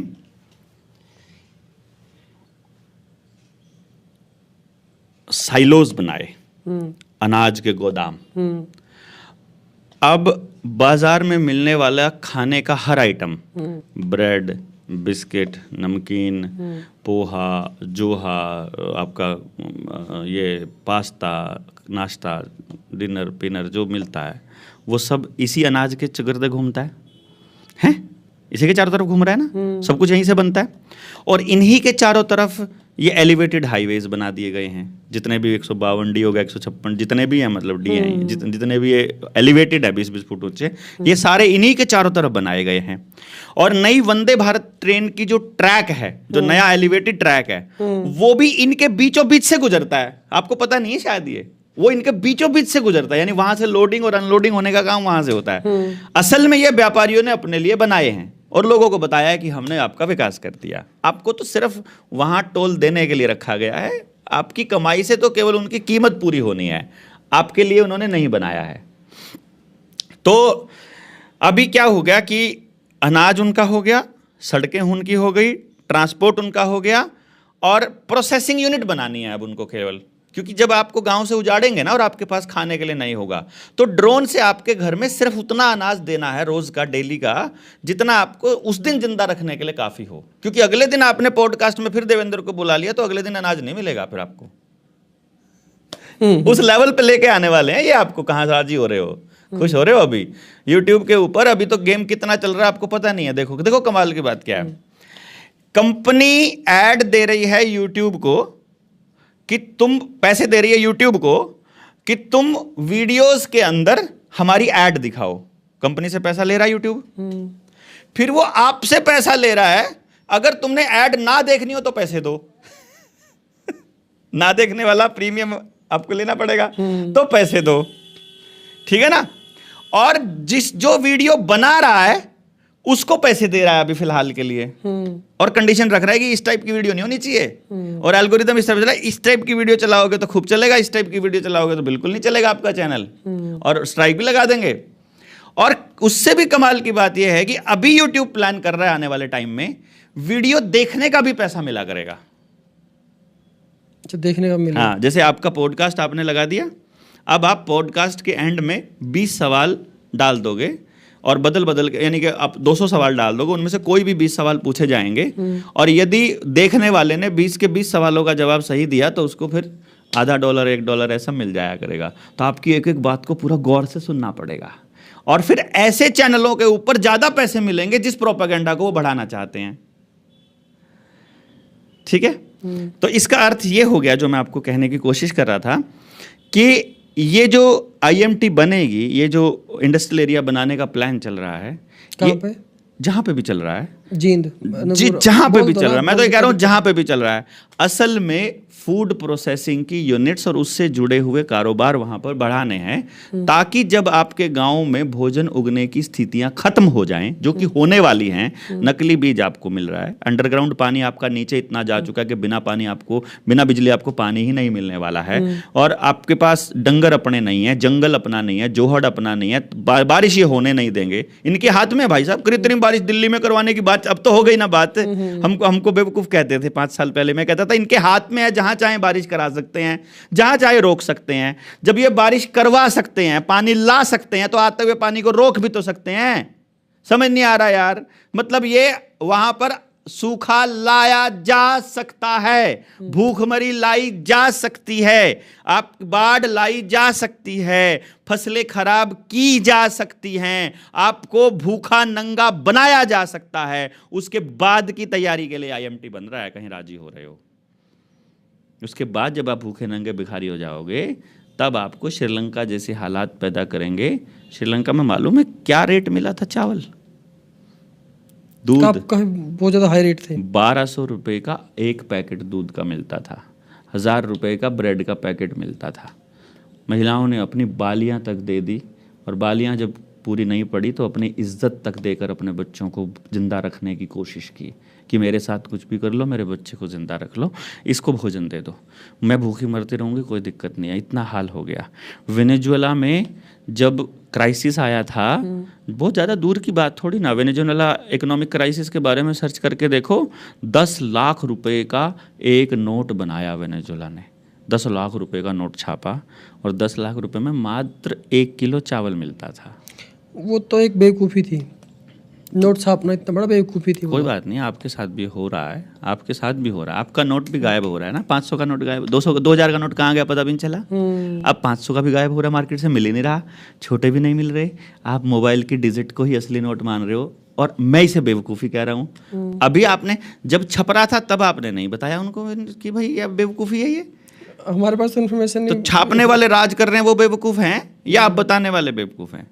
और अभी जो कर रहे हैं नरेंद्र मोदी, ये बेवकूफ़ी है, या जो हम बता रहे हैं ये बेवकूफ़ी है? पता तो करो एक बारी कौन सी बेवकूफ़ी है। हम सच की बात बोल रहे हैं, तब कोई सुन नहीं रहा है, तो हमको बेवकूफ़ बोल रहे हैं, और जब बर्बाद हो चुके होगे तो फिर सरकार को बेवकूफ़ बोलोगे। आपकी टीम बढ़ी हुई मुझे नज़र आ रही है, आपकी टीम काफ़ी बढ़ रही है। पूरे भारत में बहुत बड़ी एक क्रांति की शुरुआत हो रही है। अभी हम लोग 300 लोगों की एक टीम तैयार कर रहे हैं, जो पूरे हरियाणा के 7000 गांव में जाएगी। मैं आपसे रिक्वेस्ट भी करूंगा, बल्कि जो लोग यहां तक पहुंच चुके हैं इस पॉडकास्ट में, कमेंट में आप अपना गांव और अपना फ़ोन नंबर लिखिए। हम जब हमारी टीम हर गांव में पहुंचेगी तो हम आपसे भी संपर्क करेंगे। यदि आप अपने गांव को पूरी तरह से आत्मनिर्भर बनाना चाह रहे हैं, जिसमें शिक्षा, स्वास्थ्य, न्याय, राजनीति, खेती और धर्म से पूंजीवाद का खात्मा, और जल, जंगल, जमीन, जानवर पर लोकल लोगों का अधिकार, और ज़मीन पर ख़ास तौर पर अपना अधिकार, और अपने बीज कैसे बचाने हैं, और अपनी अगली जनरेशन्स, और 100% रोज़गार वाला एजुकेशन सिस्टम कैसे शुरू करना है, इस पर हम लोग चर्चा करते हैं। तो हर गांव में जाएंगे हम, 7000 के 7000 गांव में जाने की योजना हम लोग बना रहे हैं, जिसमें हम अपना तंत्र, हमें कोई सरकार से कोई मतलब नहीं, जनता सरकार मोर्चा, जनता सरकार मोर्चा। अभी कुछ साथी हैं जो आपके मेरे साथ कनेक्टेड हैं जी, मतलब कनेक्टेड क्या, वो मैं नंबर सेव है तो मैं स्टेटस देखता रहता हूँ। उनके जो विचार हैं, जो चीज़ें हो रही हैं, उनको समझने की जो शक्ति है, जो उनका दिमाग है, वो अलग ही कहानी बयां करता है। गलत है कि सही दिख रहा है आपको? वो मेरे विचार से गलत भी हो सकता है, सही भी हो सकता है। नहीं, सामने वाले के विचार में वो सही बात है, लेकिन कहीं ना कहीं अगर हम उन पे गहरा सोच विचार करने बैठेंगे तो सही रास्ता भी उसमें दिखाई देता है। एक चीज, लेकिन जो लोग मेरे से मिलते हैं, आपका पॉडकास्ट देखने के बाद काफ़ी सारे लोग मेरे से मिले हैं, वो मेरे से पूछते हैं कि भाई बल्हारा जो बोलता है मतलब क्या है, मतलब क्या वो सच में पागल है? क्या वो सच में मतलब कि वो ऐसी बातें क्यों बोलता है? मैं उनको ये बात बोलता हूँ, हमारे समाज के अंदर जो भी कोई आम समाज से बियॉन्ड सोचता है, अलग सोचता है, या फिर थोड़ा सा सबसे ज़्यादा सोच लेता है, चीज़ों को परखने की शक्ति आम आदमी से 10 गुनी हो जाती है उसकी, तो उसको लोग ये बोलते हैं कि ये तो पागल है। देखो, और उसका दिमाग चल लिया। लेकिन मैं ये कहता हूँ कि वो इंसान अपनी जगह पे बिल्कुल सही है। नहीं, मैं आपको थोड़ा सा इसको मॉडिफाई कर देता हूँ। मैं आपको, आप अपनी जगह पर सही हो, मैं अपनी जगह पर सही हूँ, और पूरी दुनिया अपनी जगह पर सही है। जहाँ जितना जिसका तजुर्बा और जितनी जिसकी मजबूरी और जैसी उसकी सोच है, उस पर वो सही है। लेकिन वो सही है ऐसा उसे लग रहा है, मैं भी सही हूँ ऐसा मुझे लग रहा है, और आपको भी लग रहा है, खाली वो सही नहीं है। ना मैं सही हूँ, ना आप सही हैं, और ना ही कोई और सही है। असली सही वो है जो सबके लिए सही है। अच्छा, असली सही वो है जो सबके लिए सही है। असली सत्य वो है जो सबका भला करता है। मैं जो बात कर रहा हूं वो सत्य के नजदीक जाने की कोशिश कर रहा हूं। मैं सत्य नहीं बोल रहा हूं, मैं सत्य के नजदीक जाने की कोशिश कर रहा हूं, और आपको वो चेहरा दिखाने की कोशिश कर रहा हूं कि पहले यहां तक देख लीजिए, यहां तक देख लेंगे तो आपको मालूम पड़ जाएगा। जैसे मैं आपको एग्जांपल देता हूं, कल 15 अगस्त था और स्वतंत्रता दिवस पर का समारोह मना रहे थे, और मुझे किसी ने फ़ोन कर दिया। शॉर्ट में रखना है। हाँ, शॉर्ट में ही रखूँगा मैं। मुझे किसी ने फ़ोन कर दिया कि आपको वहाँ मुख्य अतिथि के रूप में आना है। मैंने कहा मैं आ जाऊँगा, लेकिन मैं मानता तो नहीं कि हम आज़ाद हैं। तो जो वहाँ लोग होंगे, अगर मेरी स्पीच अगर यदि आप करवाओगे तो मैं फिर ऐसी बात बोलूँगा जो उनको चुभ सकती है। उन्होंने कहा जी हमें कोई फ़र्क नहीं पड़ता, आप आ जाओ। चुभेगी तो हम उनको मना लेंगे, हाथ पैर जोड़ लेंगे, पर एक बार तो उनके दिमाग में बात तो डालनी पड़ेगी, जो आपकी बात है हमें सत्य लगती है। तो मैंने उन ऑडियंस से वहाँ पूछा अपनी भाषण में कि आप किस लिए इकट्ठे हुए। वो बोले हम आज़ादी का महोत्सव मनाने के लिए इकट्ठा हुए। मैंने कहा आज़ादी का महोत्सव कौन लोग मनाते हैं? जो आज़ाद हुए हैं वो, या जो गुलाम हैं वो मनाएंगे? बोले जो आज़ाद हैं। तो मैंने कहा आप किस किस काम को करने के लिए आज़ाद हो, बताइए ज़रा। बोले हम आज़ाद हैं, मैं किस किस काम को करने के लिए? आप नौकरी करते हो? मैंने उनसे पूछ लिया हाथ की तरह। बोला हाँ मैं करता हूँ। तुम अपने अफसर को सत्य लिख सकते हो? तुम अपनी पॉलिटिकल पार्टी जो यहाँ राज करी है उसको सत्य लिख सकते हो? मैं तो कहा नहीं, उनके खिलाफ की बात नहीं बोली, मैंने कहा सच लिख सकते हो? बोले नहीं लिख सकते। चलिए, आप अपनी मर्जी से अपने बच्चे को जन्म दे सकते हो? क्योंकि जितना मैंने सुना है हरियाणा में तो खास तौर पे ये नोटिफिकेशन हो गया है, यदि आपने अपने बच्चे के गर्भ का, कि गर्भ में पेट में बच्चा है, उसका यदि आपने नामांकन नहीं कराया है, यदि आपने उसका बाकायदा नंबर नहीं लिया है कि मैंने रजिस्ट्रेशन करा लिया, तो आपका अल्ट्रासाउंड नहीं होगा, ना प्राइवेट अस्पताल में ना सरकारी में। नामांकन नहीं होगा अगर आपके पेट में बच्चा और आपने उसका रजिस्ट्रेशन नहीं करवाया है। तो आपने गर्भ के दौरान पड़ने वाले सारे के सारे टीके, वैक्सीन, दवाई नहीं लगवाई तो आपके बच्चे का इलाज नहीं होगा, डिलीवरी नहीं होगी। यदि पैदा होने के बाद आपने डेट ऑफ बर्थ सर्टिफिकेट नहीं बनवाया है तो आपका बच्चे का एडमिशन नहीं होगा। अपार आईडी नहीं बनवाई तो आपके बच्चे को पढ़ने का अधिकार नहीं है। ये वैक्सीन नहीं लगवाई है तो आपको विदेश जाने का अधिकार नहीं है। ये चीज़ नहीं लगवाई है, ये नहीं किया है तो ये अधिकार नहीं है। ये करना पड़ेगा, ये करना पड़ेगा, ये करना पड़ेगा। पढ़ने से लेकर, राशन लेने से लेकर, कागज़ बनवाने से लेकर, और कुछ भी करने से लेकर, क्या आप अपनी मर्जी से कुछ भी सत्य लिख करके सिस्टम को दे और सिस्टम आपकी मान लेता है तो मैं आपको आज़ाद मानता हूँ। एंड देन दे सेड कि हम तो आज़ाद ही नहीं है। तो मैंने कहा फिर आज का जो समारोह है आपने गलती से मना लिया, उसके लिए सॉरी। तो फिर बोलना क्या हुआ पड़ेगा। लास्ट में क्या हुआ कि वहाँ पर 3-4 तरह के लोग थे। तो उसमें एक तरह का लोग थे, वो बोले बहुत रेडिकल है, जो आरएसएस से बिलोंग करते थे, वो सब चले गए, जितने भी समलैंगिक संघ से थे। और जो जिनको लगा कि ही इज़ एब्सोल्युटली राइट, वो फिर बाद में बैठे। फिर मैं 5 बजे आया उस ग्रुप के पास से। अच्छा। तो उसी जगह पर 2 तरह के ग्रुप बन गए। तो मैंने कहा देखो, मैं बात कर रहा हूँ आपके जोड़ने की, मैं बात कर रहा हूँ आपके बच्चों को बचाने की, मैं बात कर रहा हूँ आपकी असल आज़ादी की। और असल आज़ादी वही आज़ादी है जिसमें हर कोई आज़ाद हो। जब मेरे बच्चे का date of birth certificate ASHA worker, anganwadi worker बनाती है, और वो सब कुछ मेरे से पूछकर बनाती है कि बाप का नाम क्या है, माँ का नाम क्या है, और बच्चे का नाम क्या, और बच्चे का जन्म कब हुआ, मुझसे पूछकर बनाती है, तो मेरा लिखा हुआ उसका डेट ऑफ बर्थ सर्टिफिकेट क्यों नहीं चलना चाहिए? जब सब कुछ मेरे से पूछ के बना रहा है ना, आपके सारे डॉक्यूमेंट मुझसे पूछकर बनाए जा रहे हैं। तो जिसके पास रजिस्ट्री होती है मालिक तो वही रहता है। तो आपकी डेट ऑफ बर्थ की सर्टिफिकेट की रजिस्ट्री उनके पास है, आपके दूसरे डॉक्यूमेंट्स की रजिस्ट्री उनके पास है, तो आपके मालिक तो वही हैं। और उनके मालिक उद्योगपति, और उद्योगपति का मालिक अल्टीमेटली वॉल स्ट्रीट है, वॉल स्ट्रीट के मालिक जूज हैं। तो यहूदी आपके ऊपर आज भी आज कर रहे हैं। आप कैसे कह सकते हो? मुसलमान यहूदियों ने भेजे थे, अंग्रेज यहूदियों ने भेजे थे, और अभी काले अंग्रेज भी यहूदियों के ही हैं। मैं तो नहीं कहता कि आप आज़ाद हो, मैं तो नहीं कहता कि आप आज़ादी से निर्णय ले सकते हो। ले सकते हो तो कमेंट बॉक्स में लिख दो कि ले सकते हैं। क्या क्या क्या करना पड़ेगा आज़ाद होने के लिए? आज़ाद मानना पड़ेगा पहले अपने आप को। आज़ाद मानना पड़ेगा पहले। कैसे मान सकते हैं अपने आप को आज़ाद? सबसे पहले तो जो पुलिस वाला सर्टिफिकेट मांगे कि ड्राइविंग लाइसेंस दिखा, तो पहले ही पूछना पड़ेगा तू कौन मेरा ड्राइविंग लाइसेंस जानने वाला? मुझे गाड़ी चलानी आती है कि नहीं आती है मुझे पता है ना, तू कौन? फिर ये तो ऐसा तो सिस्टम के खिलाफ ही हो जाएगा, ये कोई सिस्टम ही नहीं रहेगा। सिस्टम कौन? सिस्टम मतलब गुलाम रहना जरूरी है? नहीं, लोग एक्सीडेंट होंगे फिर मानेंगे नहीं, सड़क पे चलेंगे, अपने मनमानी करेंगे। अच्छा, मतलब लाइसेंस वाला आदमी अगर लाइसेंस वाला आदमी अगर किसी को मार दे तो उसकी माफ होती है सजा? नहीं। और बिना लाइसेंस वाला मार दे तो माफ होती है? नहीं। कुछ ज्यादा या कम होता है उनका सजा? नहीं। आदमी मारने की फिर फर्क क्या है फिर इन दोनों में? उसको कम सजा मिलती होगी, उसको ज्यादा सजा मिलती होगी।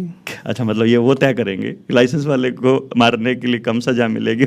नहीं, ये तो क्या बात करते हो यार? बेवकूफी वाली बात होगी। नहीं, देखो जो कानून बनाए गए हैं यार, कानून किसने बनाए? कानून इंसान ने। इंसान ने नहीं, वहां बैठे मंत्रिमंडल ने। उस मंत्रिमंडल को कानून बनाने की ताकत किसने दी? वो तो इंसान ही है। उसको किसके लिए बनाए? इंसानों के लिए। इंसान उसको फॉलो करेंगे, उनसे पूछना चाहिए। मेरे से पूछकर कानून बनेगा तो मैं फॉलो करूंगा। हम आपने और मैंने एक गांव में रहना है, तो मेरे और आपके साथ रहने के कानून कोई थर्ड पर्सन बनाएगा या वो नियम हम तय करेंगे? हम दोनों तय कर लेंगे ना, हम दोनों कैसे रहना चाहते हैं। फिर क्यों टेंशन ले रहे हो भाई? फिर मुझे वहां चलने का सर्टिफिकेट किसी और से क्यों मांगना पड़ रहा है? मेरे बाप दादा की जमीन पर आपने रोड बना लिया और उस रोड के ऊपर चलने का पैसा मुझसे ही मांग रहे हो, और वो कानून बनाया मेरे से पूछे बिना। क्या बात करते हो यार? जो कानून मुझसे पूछकर बनाया गया है, मेरी कंसेंट लेकर बनाया गया है, उस कानून को मानना मेरा दायित्व है और उसका पालन करवाना भी मेरा दायित्व है। पर जितने कानून बने हैं, फर्जी आदमी ने फर्जी लोकतंत्र के तरीके से फर्जी वोट लेकर के, सारी वोट चोरी करके सरकार बना ली, और सरकार बना करके हमसे पूछे बिना गधों की मदद से पास करके पार्लियामेंट में ऑर्डिनेंस पास करके, बिना किसी वोटिंग के, बिना जनता की राय लिए कानून बना लिए। उनको आप कानून कहते हो? गजब। कानून नहीं है भाई। आपको मतलब इन चीजों गुस्सा क्यों आता है? नहीं आना चाहिए। मेरे ऊपर मेरे को चलाने का कानून कोई और बना रहा है। मुझे राहुल अत्री कैसे बताएगा तुझे मटक मटक के चलना है कि कूद के चलना है कि पैसे चलना है, गर्दन दुगा के चलना है, हंस के चलना है कि चुप रह के चलना है? कौन? मैं इस देश में, इस धरती पर आया हूं, एंटिटी हूं, बराबर का अधिकार है मेरा इस धरती पर। कुछ तो कानून बनेंगे तभी समाज चलेगा। कानून बनेंगे समाज चलेगा। समाज चलाने के लिए कानून होता है, समाज को चलाने के लिए कानून नहीं होता है। आदमी अपने जीवन निर्वाह करने के लिए कि किसी का भी नुकसान ना हो, इसके लिए नियम बनाए जाते हैं समाज के। कोई आदमी हमारे हिसाब से चले, ऐसा कैसे कह सकता है कि तुमको ऐसे ही करना पड़ेगा? कितने बेवकूफाना नियम हैं। आपसे पैसा लेना है उन्होंने 150 रुपया, आपकी गाड़ी पर फास्टैग नहीं होगा तो वो 300 ले लेंगे। क्या गधा है यार? देने वाला गधा, लेने वाला कितना बड़ा चोर है। तो ये सारे नियम गलत है यार। 150 रुपया चाहिए आपको ना। पहली बात तो मेरे बाप दादाओं की जमीन पर चलने का पैसा ही क्यों लगता है? चलो मान लिया मैंने कि चलो कुछ विकास के नाम पर मेरे को ड्रामा सिखा दिया गया कि ये विकास हो रहा है इसलिए तुमको जो है ना ये देना पड़ेगा। मैंने भी मान लिया देना पड़ेगा। तो 150 में कौन से दे रहा हूं? तुम्हें क्या फर्क पड़ता है? मैं यूपीआई से दे रहा हूं कि कैश जेब में से दे रहा हूं कि फास्टैग से दे रहा हूं? तुमको 150 से मतलब है ना? वो लंबी लंबी लाइनें लग के से छुटकारा पाने के लिए तो किया, छुट रखी है। कितनी उम्र हो गई आपकी? 30। जो यहाँ 50 साल के बैठे हैं, जो 60 साल के बैठे हैं, कोई एक आदमी लिख कर बता दो उसने अपनी जिंदगी में एक रोड पूरा सही बना हुआ देखा है? मैंने नहीं देखा। मैं 40 साल का हो गया। एक रोड पूरा बना हुआ? हाँ, कभी भी पूरा बना हुआ। दिल्ली से लेकर चंडीगढ़ तक का रोड आज तक पूरा बना मैंने नहीं देखा। पूरा बनने का मतलब क्या है? मतलब कि कहीं भी कंस्ट्रक्शन ना हो, कहीं भी जाम ना लगता हो, कहीं भी रुकावट ना हो, कहीं भी गड्ढा ना हो, कोई एक दिन जिस दिन उस रोड पर कोई गड्ढा ना हो। आज पूरे भारत में कोई एक रोड बता दो जहां पर कोई गड्ढा ना हो। ढूंढने में तो मिल जाएंगे, ढूंढ लो ना। सीमा तय करो ना, यहां से लेके यहां तक, कहीं से कहीं तक। जो रोड सरकार ने तय किया कि ये हाईवे यहां से लेकर यहां तक का बन रहा है, वहां से लेकर वहां तक ना तो कंस्ट्रक्शन चली हुई होनी चाहिए, ना ही गड्ढे होने चाहिए, ना ही वहां कोई जाम होना चाहिए, और ना ही कोई परेशानी होनी चाहिए। ढूंढ दो, एक भी नहीं है। मैं तो पूरा भारत अभी 5,000 किलोमीटर चल के रुका हूं कल। आपको क्या लगा जब 5,000 किलोमीटर चल के? आपका एक्सपीरियंस क्या है? हम गधे हैं जो चलने का पैसा दे रहे हैं। 2 रुपया से ऊपर किलोमीटर प्रति किलोमीटर खर्चा है। 5,000 किलोमीटर में 11,000 रुपए का टोल टैक्स लगा। 11,000 रुपए का टोल टैक्स आप जी साहब देकर गुजरात से करनाल हरियाणा आए? गुजरात नहीं, मैं यूपी गया, यहाँ से एमपी गया, एमपी में 2-3 जिले गया, उसके बाद महाराष्ट्र गया, मुंबई से फिर मैं अहमदाबाद, सूरत गया, सूरत से मैं अहमदाबाद गया, अहमदाबाद से मैं उदयपुर गया, उदयपुर से मैं जयपुर, और फिर उसके बाद होते हुए आया। अब तो आप नितिन गडकरी जी ने जो बताया कि वो 3,000 रुपये का 200 बार आप कहीं से भी आना चाहिए का टोल पास कर सकते हो, 200 ट्रिप मार सकते हो, मतलब निकल सकते हो, वो बनवा लेते। आपको 3,000 में काम चल जाता 11,000 की जगह। मैंने ये सिर्फ आपको इसलिए बताया है कि 11,000 रुपये दिया। मैं तो किसी दौर में मैं 3,000 में सस्ते में काम चला करके इस गुस्से को कम नहीं करना चाहता। मैं इस गुस्से को जिंदा रखना चाहता हूँ। अमरीश पुरी घातक में बोलता है, इस गुस्से को पालना सीखो काशी बेटा। तो मैं इस गुस्से को पाल रहा हूँ, और मैं लोगों को बता रहा हूँ कि तुमको गुस्सा नहीं आ रहा है क्या? आना चाहिए। मतलब आप जैसे देवेंद्र बुल्हारा, अगर देश में 100 या 150 और हो गया, मतलब हर राज्य में 2 देवेंद्र बुल्हारा हो गए, तो क्या हाल होगा? कुछ भी नहीं होगा, कुछ भी नहीं होगा। हर व्यक्ति को ये समझ डेवलप करनी पड़ेगी कि आपको अपने बच्चों के स्कूल में पढ़ाई के लिए अपार आईडी बनाने की ज़रूरत नहीं है। माँ बाप को ये बताने की ज़रूरत पड़ेगी कि अपार आईडी के बहाने आपके बच्चों को मनमाने इंजेक्शन्स लगाने की परमिशन ले रहे हैं वो। आपको बताना पड़ेगा कि बिना दवाइयों के हेल्दी रहा जा सकता है। आपको सिखाना पड़ेगा कि असल धर्म क्या है, न्यायिक प्रणाली कैसे बिना पैसे के भी संभव है, बल्कि बिना पैसे के ही संभव है। जहाँ पैसे से कुछ भी मिलता है, समझो वहाँ अमीरों का राज होना तय है। सीधी सी बात है ना। मान लो आपने पैसे से दर्शन ही आपने पैसे से कर दिए, वीआईपी दर्शन का इतना पैसा लगेगा, तो पहले कौन दर्शन करेगा? पहले आया हुआ या ज़्यादा पैसे वाला?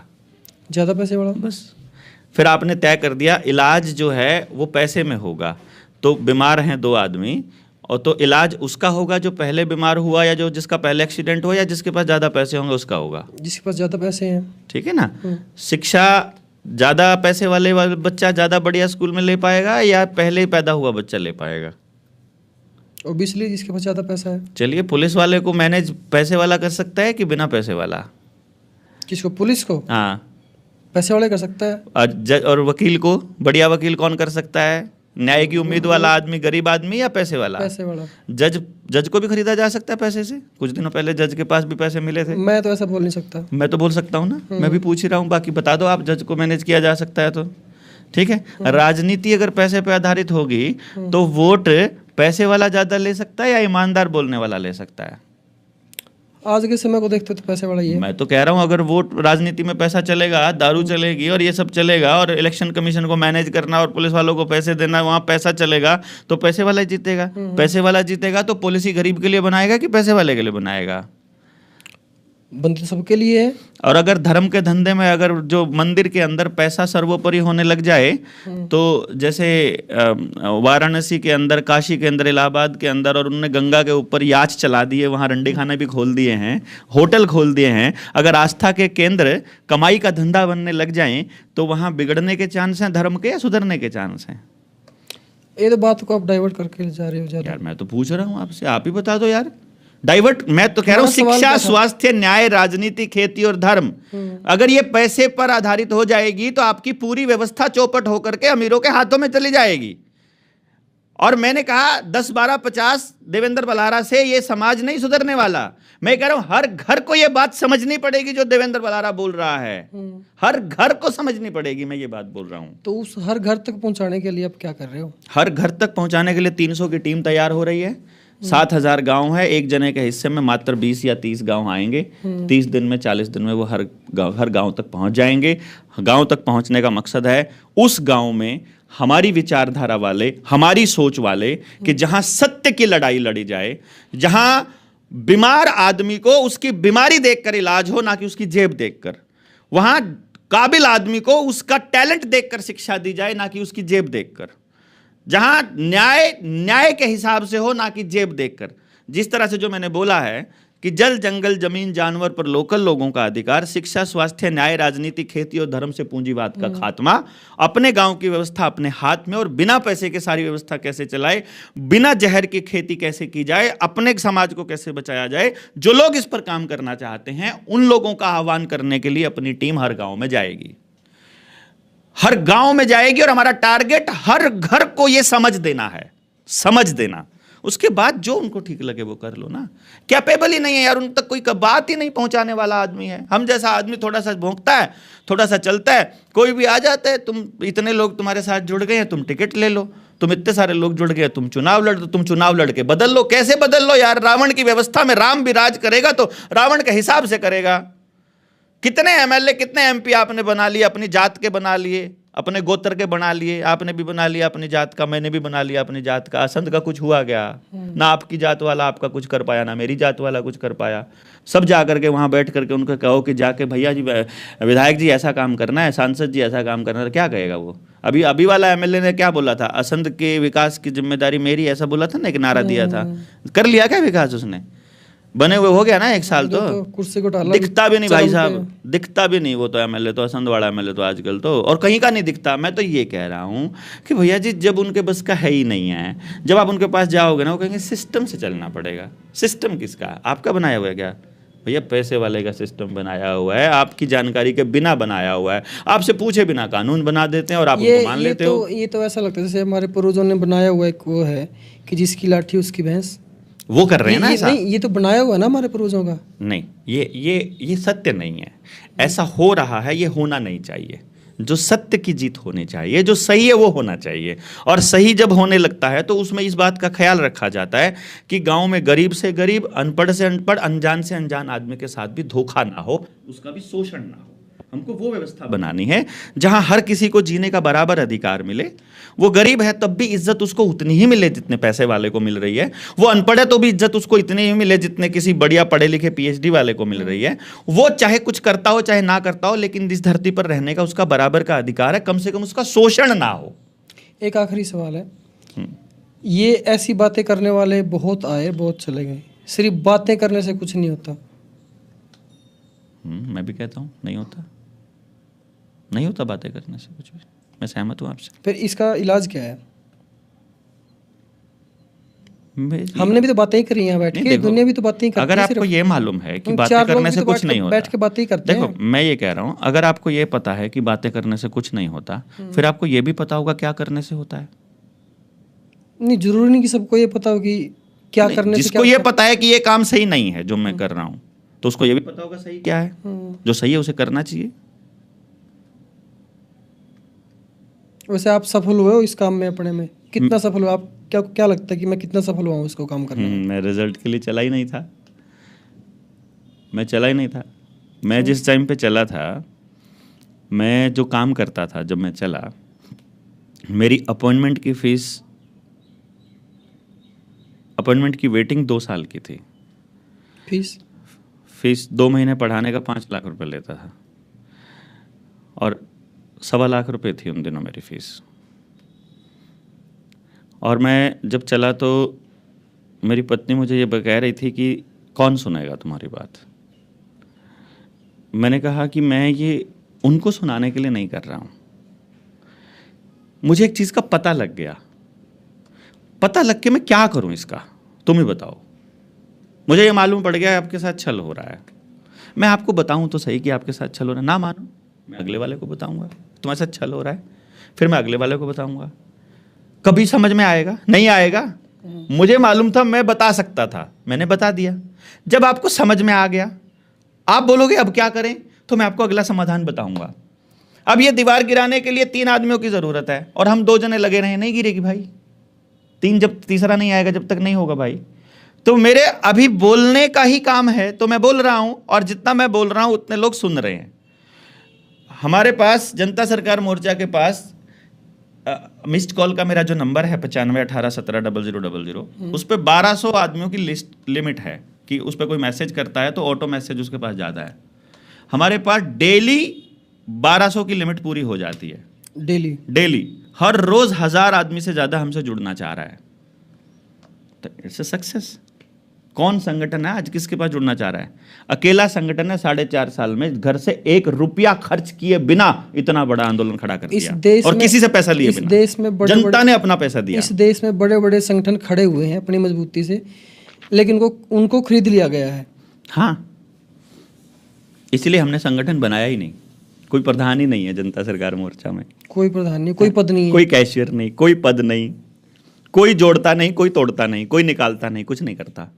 कर लो, किसको खरीदोगे? तो फिर जनता सरकार मोर्चा की तरफ से बात करने वाला कौन है? कोई भी नहीं, आप कर लो। हमारा एक ही नियम है। मैं तो कर ही रहा हूँ प्रधान से बात। नहीं, मैं प्रधान नहीं हूँ। मैं ये कहता हूँ, सत्य एक ही है, आप बोलो या मैं बोलो। जो सत्य बोल रहा है वो जनता सरकार मोर्चा का काम कर रहा है, वो बिना नाम लिए करे या काम लेके करे। मेरा मकसद सिर्फ एक ही है कि किसी का भी शोषण ना हो। उसके लिए जो करना पड़ेगा, फिलहाल समझाने से बात बन रही है तो समझा रहा हूं, और जब इस पे करने लायक हम लोग हो जाएंगे तो कर लेंगे। अब चूंकि मेरे पास परमात्मा ने एक टैलेंट दिया है कि मैं हुनर पहचान सकता हूं कि ये आदमी सबसे बढ़िया क्या काम कर सकता है, तो उसके हिसाब से उस जगह के लिए सूटेबल आदमी जब तक नहीं मिलता तब तक इंतज़ार करते हैं, और जब मिल जाता है तो वो कर लेते हैं। पुराने वाली एजुकेशन का, भ्रष्ट एजुकेशन का अगर जाल में फंसा हुआ आदमी होता है तो थोड़ा बहुत नाराज़ होकर भाग जाता है, बाद में सच्चे आदमी भी आते हैं। बहुत अच्छे अच्छे, बहुत शानदार लोग हमसे जुड़े हुए हैं और मिलते हैं और जुड़ रहे हैं, और मुझे नहीं लगता कि मैं नाकाम हुआ हूँ, क्योंकि मैं बताने चला था, मैंने बताया है, यही काम करने चला था। मैं अगले की उम्मीद, भाई उसको समझ में आएगा ये मैं कैसे कह सकता हूँ? अगर उसको समझ में आ गया होता, या अगर उसे समझ में इतनी आसानी से आ जाना था या आज जाना होता, तो मुझे इतना भोगना थोड़ी ना पड़ता। मुझे पता है उसको नहीं आएगा। क्यों? इधर समझाने वाले हम एक हैं और उधर उनको बहकाने वाले मीडिया, नेता, अभिनेता, अखबार, TV, radio, FM, Facebook, YouTube, Twitter, Insta, chat, फलानी चैट, ढिमकी चैट, पता नहीं कितनी चीज़ें उनको बहकाने वाली हैं। तो वो चारों तरफ से घिरा हुआ है बेचारा। जिधर बैनर देखता है उनके सिस्टम का बैनर आता है, जिधर खर्चा कर रहा है उनके हिसाब से कर रहा है, माइंड प्रोग्रामिंग उनके हिसाब से हो रही है, दिमाग कंट्रोल कर रहे हैं पानी के थ्रू, पानी में फ्लोराइड डाल रहे हैं, वाईफाई की रेडिएशन दिमाग को कचरा कर रही है, वाइट लाइट आपका दिमाग खराब कर रही है, ग्लाइफोसेट आपको इंजेक्शंस में भी दिया जा रहा है, फर्टिलाइजर्स में भी दिया जा रहा है, और आपको चारों तरफ से वो लोग लपेट रहे हैं। हम बताने वाले एक तरफ के हैं, तो मैं कैसे उम्मीद कर सकता हूं कि जितने कामयाबी या जितना प्रयास से वो लोग कामयाब हो रहे हैं उतने प्रयास से हम भी हो जाएंगे। देखो, भगत सिंह अगर ये सोचता कि मुझे अपने जीते जी आज़ादी देखनी है, अपना देश आज़ाद होते हुए देखना है, तो वो फांसी पर चढ़ने का लालच कभी ना करता। उसको ये लगता था अगर मैं फांसी पर चढ़ जाऊं और मेरी अगली पीढ़ी भी आज़ाद हो जाए तो घाटे का सौदा नहीं है। आज़ादी इतनी महंगी और इतनी गजब की चीज़ है कि आदमी उसके लिए जान दे सकता है। ये छोटी चीज़ नहीं है जिसके लिए हम लड़ रहे हैं, और ये इतनी सस्ती नहीं है कि मेरे भौंकने और बोलने से हो जाएगी, मेरे बोलने से मिल जाएगी कामयाबी। ये मेरी कामयाबी का जो दायरा है वो इतना बड़ा है, ये कभी नहीं मिलने वाली है, मुझे मालूम है। इसलिए मेरा फेलियर के चांस ही नहीं है, क्योंकि मेरे पास मुझे होना ही नहीं है, क्योंकि आदर्श समाज कभी नहीं बनता। आपके पर्सनल एम्बिशंस नहीं है। हाँ, मेरे को, मैं वो सब छोड़ के आया जिसके लिए दुनिया लड़ती है। पावर, पैसा, इज्जत, बेइज्जती, अच्छा बुरा, परिवार, माँ बाप, बेटा, बहन, भाई, दोस्त, रिश्तेदार, खुद, शरीर, अक्ल, दिमाग, भगवान, सब छोड़ के इस काम पे लगे हम लोग ना। चलो हम पॉडकास्ट को एंड करते हैं, चर्चा बहुत लंबी हो गई। आई थिंक हम 1.5 घंटे से बैठे हुए हैं। आई डोंट नो, मुझे तो याद नहीं रहता, शायद मुझे लग रहा है ऐसा कि 1.5 घंटा हमको हो गया है जी। अपने गुस्से को काबू रखते हुए, पालते हुए, गुस्से को काबू रखते हुए पालते हुए 20 सेकंड के अंदर जनता को क्या बोलना चाहोगे? एक ही बात बोलना चाहेंगे, अपने बच्चों को अपनी मर्जी से जीने के लिए जो कुछ भी करना पड़े करने के लिए तैयार होना होगा।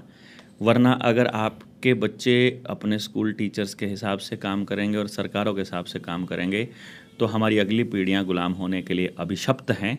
इस अभिशाप से मुक्ति के लिए आज़ाद ख्याल पसंद लोगों को घर से निकलकर अपने बच्चों को बचाने की इस लड़ाई में योगदान देना होगा और जनता सरकार मोर्चा के साथ आना होगा। मिस्टर देवेंद्र बलारा जी, आपका बहुत बहुत धन्यवाद। धन्यवाद जी, अपना कीमती समय हमें देने के लिए। और जिस तरीके से मैं हर पॉडकास्ट के एंड में बोलता हूँ, अगर कोई यहाँ तक आता है मेरे पॉडकास्ट के अंदर, कुछ ना कुछ वैल्यू जरूर लेके जाता है। हमारे 30 से 35 आई थिंक 33वां एपिसोड है ये। हर एपिसोड को आपने जितना प्यार दिया आई थिंक इसको भी उतना ही मिलेगा। रिक्वेस्ट बस एक ही है, अगर आपको वैल्यू मिली है तो कमेंट जरूर करके जाना नीचे। धन्यवाद। राम राम। जय हिंद, जय भारत। जय हिंद।